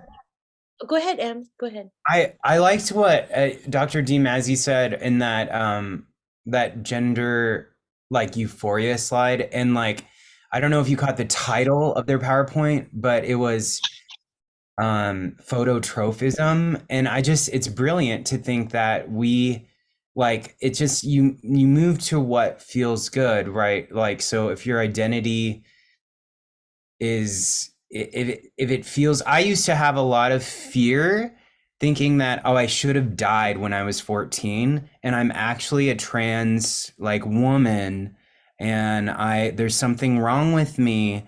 And I would get like this extreme depression that I was like, I was wrong for not like acknowledging that I was born in the wrong body, but I don't actually feel like I'm born in the wrong body now, because like of my experiences that have like allowed me to just embrace this light of like, you get to choose, you get to see if that feels right to you.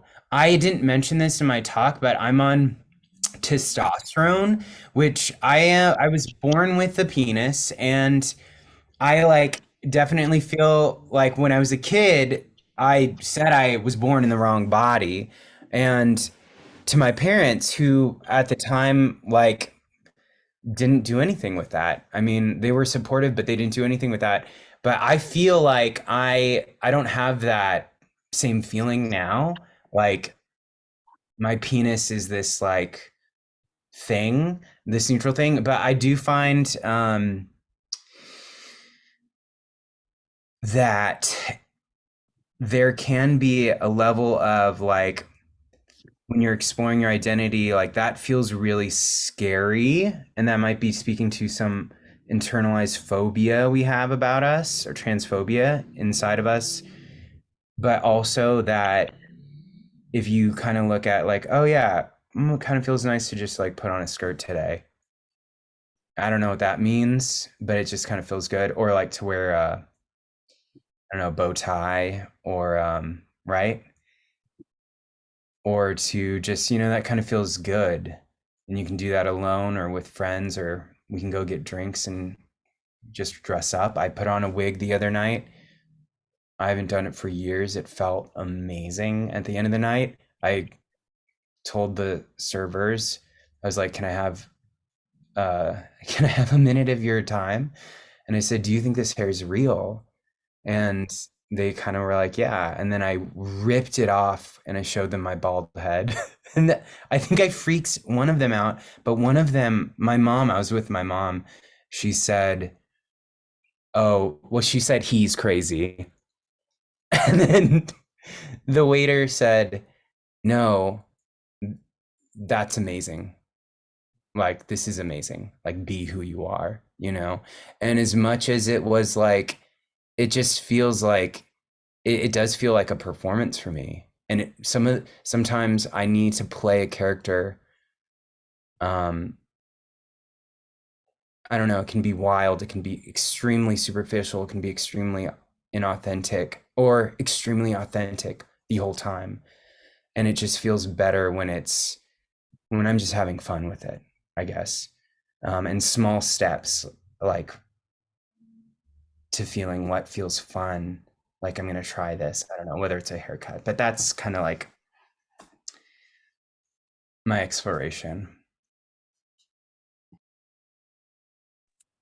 Thank you so much. I find my, I'm sorry, I have little ones around me. Try to lock the door. So I find myself like in similar positions where like I love dressing so suave. I do. And I'm like, I'm fucking badass. Like, and I don't know, not just in the way I dress, but in the way like I conduct myself, like my mannerisms, like I feel like the big dog. And and I don't know, I guess I'm just learning how to embrace all of myself. And like, it's comforting to know that like the world is safe. It can be, as long as I focus on the things that are safe around me instead of focusing on the negatives, right? I feel like oftentimes like we're the ones who get in the way of our own happiness. And I'm learning how to step to the side so that way I can allow myself to experience my own in the fullest. I can actually say I definitely vibe with that. That idea of kind of like you dress a certain way, it's almost like you've taken a gender out of the closet and put it on, and now you're like, yeah, motherfucker, I'm suave. Like there are days when it's like, okay, I'm lacing up my big boots today, sometimes literally, right? And just to be able to say, I'm going to the closet and choosing the vibe I want to project into the world today, right? Having it be this experience. And it's like that RuPaul quote of, all gender is drag, right? All gender is performative. We're all born naked and the rest is drag. Exactly. I love that. Because it's sorry to like, interrupt. Just no. You knew the quote. You knew exactly what I was talking about. I love it. And having that be like, okay, but how much of this is a costume I put on every day? And hey, if it's a costume, shit, let's have a good time with it. I'm gonna add I have my different stuff that I want to wear for different looks for different reasons, and I enjoy queering my gender with the clothing that I choose, and being able to do that, and being able to kind of project a little goofy one thing one way or the other. And sometimes I feel like it's interesting because there's this idea that like if I have clothes that are genderly if I want to wear like clothes that are often gendered male, right? If I want to wear cargo pants and a t-shirt and a sports bra, that may be like, oh, am I feeling more butch? And I'm like, usually that's not something that I'm actively like on the back burner gendering. I've just got some stuff to do around the house. But like if I feel like, no, I kind of want to butch it up today, I do walk with a little more pep in my step. I do have kind of a little bit of change in the way I move through the world. And I think that's awesome. You know, it's like, but also I have, you know, there was sort of that I have been in many different spaces over the years, have been told, you know, like, you just have such masculine energy, you just have such male energy. And I'm like, nuh-uh. Like, I don't feel like it's male energy. I just think it's my energy, because I don't want to be no dude. You know, like I'm comfortable being masculine and being perceived as more masculine, but I don't want to be perceived as a man. That's really not in my, that's not a side on my little gender plate here. And to be able to kind of draw that line in the sand of like, yeah, I'm willing to wobble between X and Y and Z, but I'm pretty sure I'm not that thing over there. Cool, you know, awesome for the people who are. That ain't me. I feel like that's also kind of part of the non-binary experience of saying this like feeling of like, but am I trans? Oh shit. And then like, unlike some other folks who might have that thought, we sit down and do the work.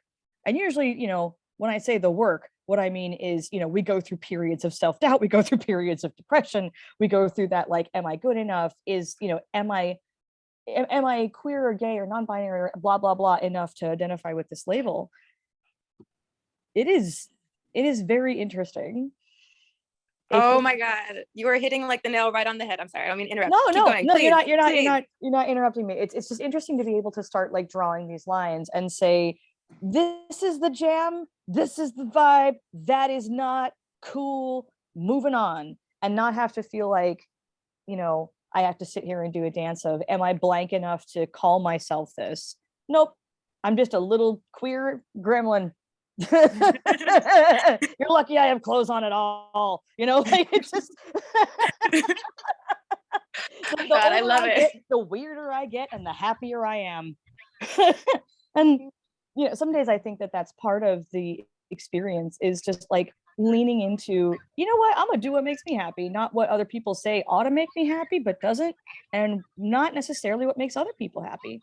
And the changes that you may go through, even though, you know, they seem very slow to you, other people may experience them as like, oh wow, this is, you know, not the person I got into a relationship with, or this is not the person that I'm a friend with, this is totally different, and really experience your new expression as something kind of threatening. And I think that is something that NB folks run into, especially in long-term relationships, where there's sort of this fear of exploration and the changes that could come of it, and how one's partner may take that understanding and maybe take, you know, like, hey, I want you to call me they them from here on out. And that's not a request, you know. It's real hard to be hardline about that with people that have been in your life a long time, that you know for a fact adore you, but it's kind of new to them and they're still struggling with it because they don't understand it on their own level. And they don't have to understand, they just have to respect. But man, maintaining those boundaries fucking sucks. Dr. D, on that, I have an English professor who's a client and she struggles, and I don't, tell me how to help her with the they, because she's an 83 and to her, the they them is a plural. And as a professor, she was a red pen corrector. Oh, that kind of thing. No, she needs to do her research, because they them, no, I'm literally saying this as like, I don't mean like, oh, she needs to do her research. No, she needs to check into this, because I have personally seen at least a half a dozen articles with good backup that say that they them was used singularly before it was used plural. Okay, and good. Also that they them predates specific pronouns. Okay. So it's always been a thing.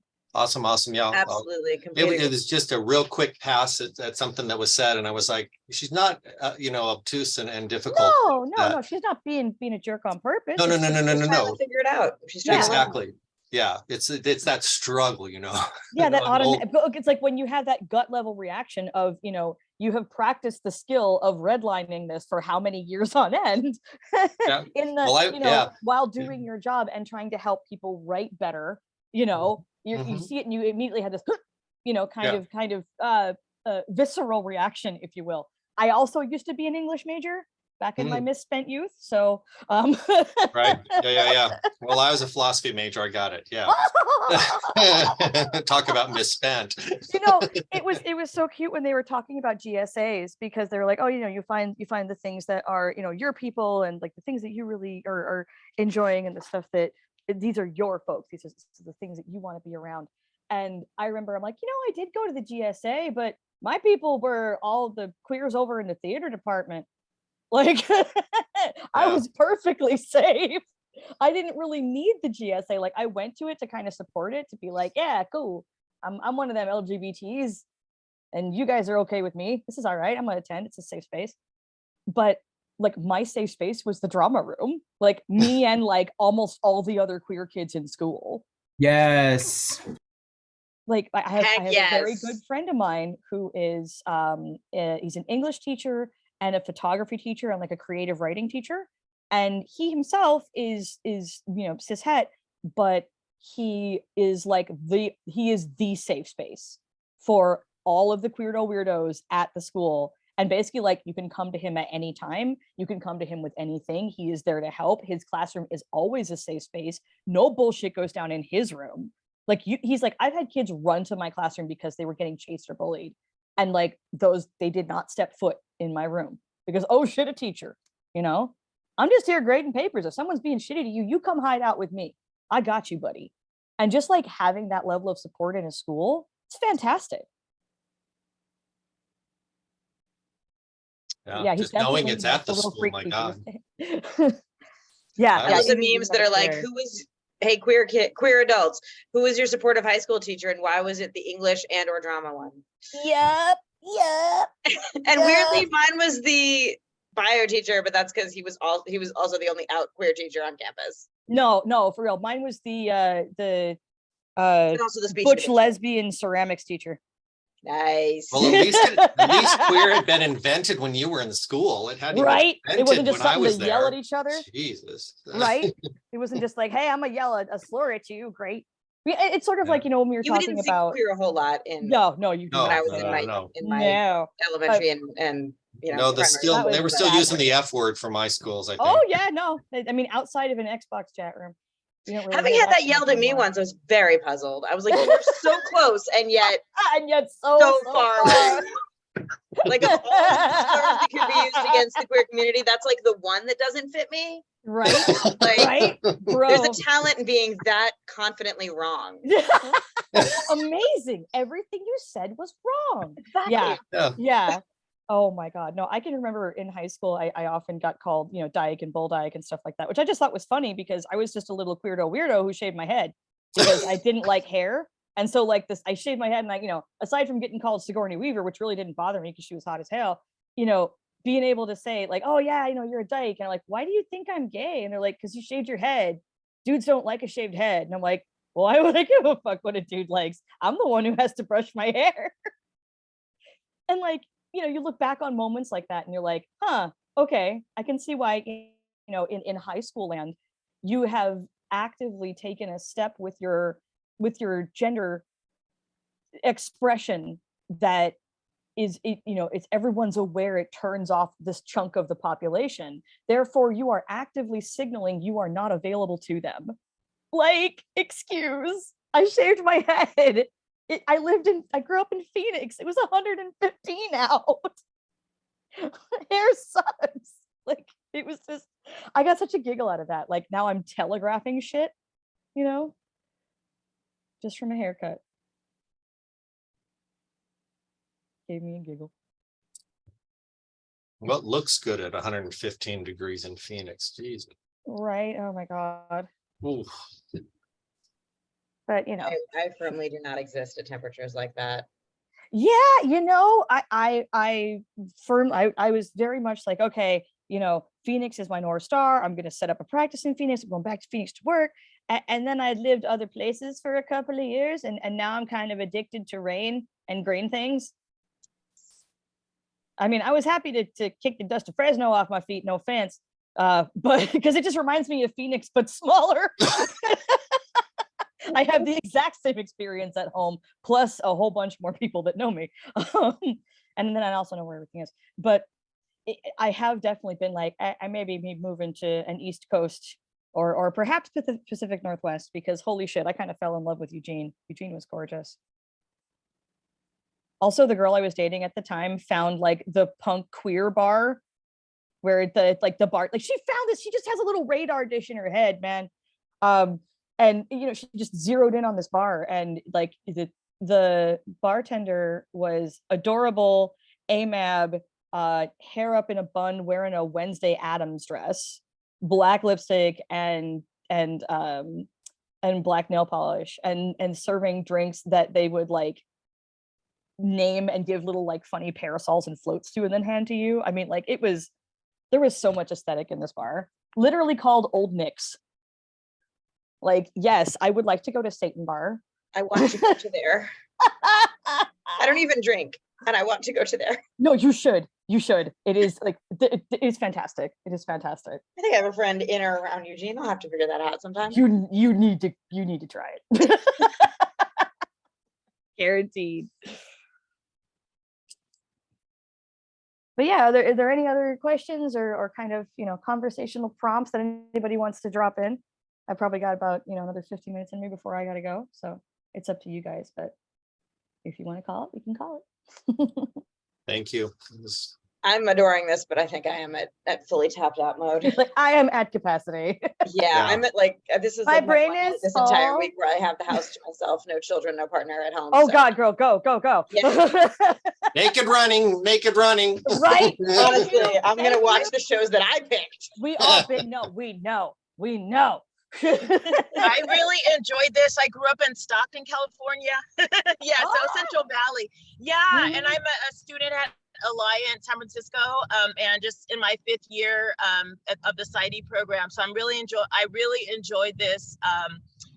Like there's very rich training, and my identity is transgender, but my gender expression is definitely non-binary. I like to, you know, just express all over the place. I consider myself trans man glam, you know. Yes. I just think bringing out and looking at the grid, I'm definitely gender fuck. It's just like, you know, whatever elements of self I want to bring out, it has nothing to do with who I am inside. Like I'm always a man with some lipstick or stilettos, or you know, wearing a Kango hat. You know, it's just like, you know what I mean?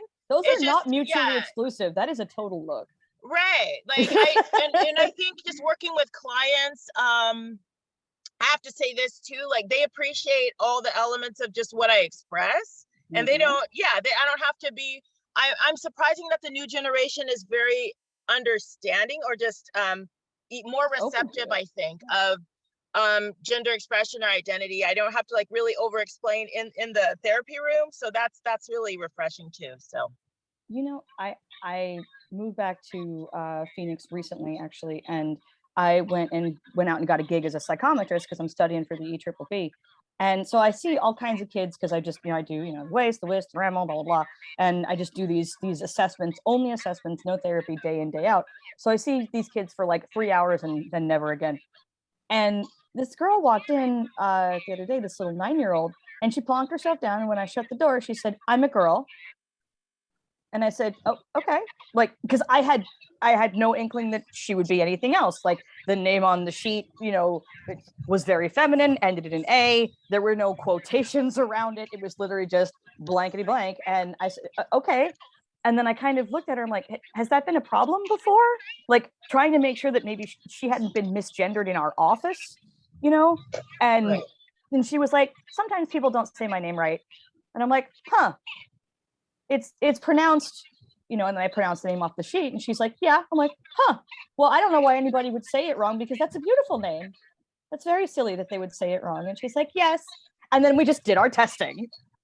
And like afterward, I turned to the girl that was, you know, when after I had seen her out and, you know, gotten all the testing done, I turned to the other girl who was observing me, and I'm like, "Do you think little buddy was telling us they were trans? Because I couldn't tell." Right. I could not tell. Like there was like that's a kid. That's a 9-year-old. They know. Well, and it's like that's just what I mean. Is like they know, and it's not my goddamn business. You know what I mean? Like the fact that little buddy had to like felt like she had to make it my business so that I wouldn't be a shit to her or whatever she's experienced. I don't want to project on her, but I'm going to make a wild guess, and I don't think I'm too far off. I wonder about that in my head because I'm like, what have you had to defend against, little buddy? That's why I can't do assessments. Yeah. I would have asked. Oh, dude, I know. It's they're so hard. clocking us. Sometimes they're clocking us. They're just saying, I'm in the community too. Oh, I love that. You know what I mean? Like sometimes the kids clock us and they want us to know they're also like when the transgender are when we ask it, they want to stay themselves as oh no, I'm cis now. I'm also the community, so could have been that. I have definitely experienced the hello friend who's also wearing a rainbow thing. I like your rainbow thing. I see your rainbow thing, right. Fellow rainbow thing wearer. And I raise your rainbow thing. Yeah. I want to pass. It's like I see you flagging queer over there. Hello, I am also a fellow queer. Like it's our way of low-key communicating. Oh, I saw that shit. Yes. Hello, fam. You know. Can I ask a quick, so like, I didn't share this in my talk, but I should have, especially because everyone is like therapist or psychologist here. So when I was 3 at that daycare, the administrators threatened to call CPS on my mom because they had this conspiracy theory, right? Oh my God. That she was forcing me to play with these objects, right? Because no child would intentionally play with these toys. Oh my God. So it's crazy. Like, yeah, people conspiracy theory is out of fear, right? Yeah. So my mom was pissed and she was like talking to my dad and she was like, I don't want to take M to the psychiatrist, like I don't have to do that. And my dad, who is like an immigrant, and the Hmong is a patriarchal society, was like, we should go because sometimes maybe like that psychiatrist will see something that we don't. And quick aside, my father, the Hmong culture like would reprimand me for being as expressive as I was as a kid, but my dad was born left-handed, and in the Hmong culture, if you're born left-handed, you're like stupid. So this, like in the 50s, they like shamed him and they wouldn't let him go to school. So all he ever wanted to do was go to school. Did they not let him write with that hand? Was he that generation? They forced him to write with the right hand. Yeah, no, that was a whole generation of people. Oh my God. Yeah, it's a thing. But he, like, so my mom and dad are divorced. And the one thing she says that he did right was like have like this empathy for me, because I was different. So it was like this odd thing because he like, it felt right for the left hand, but they forced him to be right. Like this thing that gave him like empathy for me. Yeah. It's like I had to change something absolutely ridiculous about myself because other people had a problem with it for no goddamn reason. I had to learn a whole different skill set using the wrong hand. Like you can't. Just because someone said that I shouldn't use this hand. That's dumb as hell. I'm not going to make my kid go through that. But so then the psychiatrist assessed me. We played like a few games. This is in the 90s. I remember like he made me play these games. And then at the end of it, I don't think my parents told me at the time, but then my mom told me later when I was older. He said he assessed me as like, oh, Michael was my name at the time, doesn't see gender. And they have tip of the tongue syndrome. What? And then later, which I've never heard of, but something like when I have like something to say, but I can't get it out. And it's like on the tip of my tongue. And I'm like, try to research this. And I'm like, this is not a thing. No, it's everybody does that. That happens to everybody sometimes. And then there's literally an entire Reddit about it. Really? Okay. Yeah. I have to check that out. And then my mom saw some like research about like I don't, this is the question, because I don't know if this is real or not. Yeah. Speech development, and then our like in the brain and development of like categorization as a child, like being linked. Language, what is it? Language and speech development. Language, no. Oh yeah, no, I mean 100%, those are linked. So and gender development. And gender development, or like the part that processes gender. That's what I wonder, because it's like, are we literally seeing the process of gender, or are we seeing how children learn socially what is acceptable and what is not to identify themselves as within their communities? Because you were very clearly told at school, you cannot like the pink, you cannot paint nails, you cannot do these feminine things, knock it off, this is not safe. Now, why they thought that wasn't safe for a fucking child, well, it was the 90s, but there's definitely this like, oh God, there must be something wrong. Oh, hello. Hi, where, oh, I see, how are you? No, I was telling, he had all these, they had, I'm still working on that, thank you. You understand. They wore the pink and the dresses, and we never like devalued those choices, because I didn't want to devalue his choice. I also didn't want to devalue what was viewed as feminine in our culture. So, but the language thing, we had to take into, they said he had tip of the tongue syndrome. They had tip of the tongue syndrome, and they knew what he wanted to say, but they couldn't get it out. And so it came up about the gender thing, that they had a lot of girlfriends that were girls, and they were very assertive girls. Yeah. And I don't know. I can't recall exactly what it was, but it has something to do with. You're friends with too many bossy little girls, therefore we're concerned about your gender. Doesn't that sound ridiculous on its face? They were going to report me to Child Protective Services once. I cannot believe that. That just drives, I mean, like, I can believe it, and I'm just disgusted.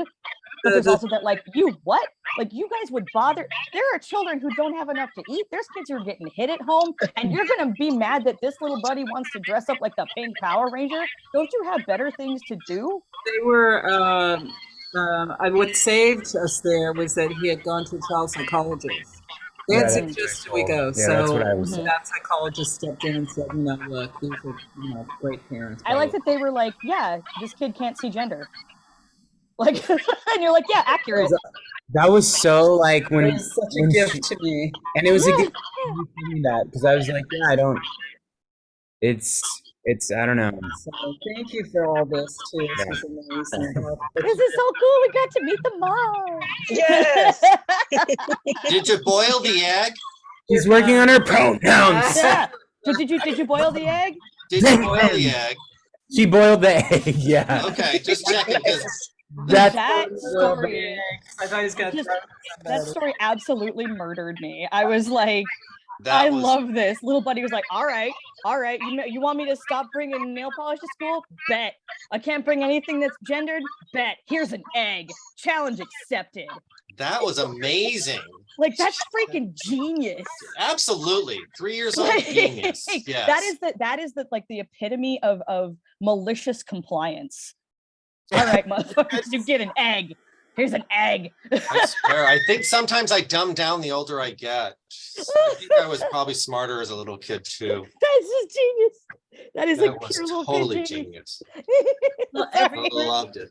I definitely think I'm like evil, but I'm also like, I'm a good evil. I don't know. Malicious. Yeah. I just don't dress the part. Yeah. Yes, but I mean, hey. Stay out of my head. Well, all right, so we're probably looking to shut down, yeah? Yes, all right, yes. Thank you all. But it's been such a beautiful space. What a wonderful way to have Transgender Awareness Week. I love and appreciate all the speakers. am the myth, Dr. Dee Masci. Like, you blew me away, both of you. And I'm just blessed to be in a space where I can feel safe as also a non-binary identifying person and feel just joyful about my identity versus constantly worried about who can get my pronouns right or who can understand and who do I have to explain everything to. Yeah. Who do I have to sit here and have a whole doctorate level conversation about how gender is, a concept made up by other people? And you not be the one who's militant. Yeah. Right? Mhm. Yeah. You're Jeez. scary. Oh, I'm sorry. Did I talk too loud for you? Yeah. Right? Is And that Angie, your widow thank you for ears? your questions. This has been a lovely space and have a wonderful evening. Thank you again for coming to our training and all of you that have participated. I am so thankful for the coffee talk. This has just been phenomenal. Thank It's you. been so much fun. I love this coffee talk idea. I know, it's so much fun. Thank you all. Good night. Good night, Have a good everyone. night. Bye-bye. Bye. Bye. Bye, am the myth. I love you. I love you. Hey, we have to get in contact, okay? Keep in Yes. touch. I Yay. will. Absolutely. 100%. All Thank right. you. Thank you, Tiki. Bye-bye. Bye, Inga. Bye, iPhone.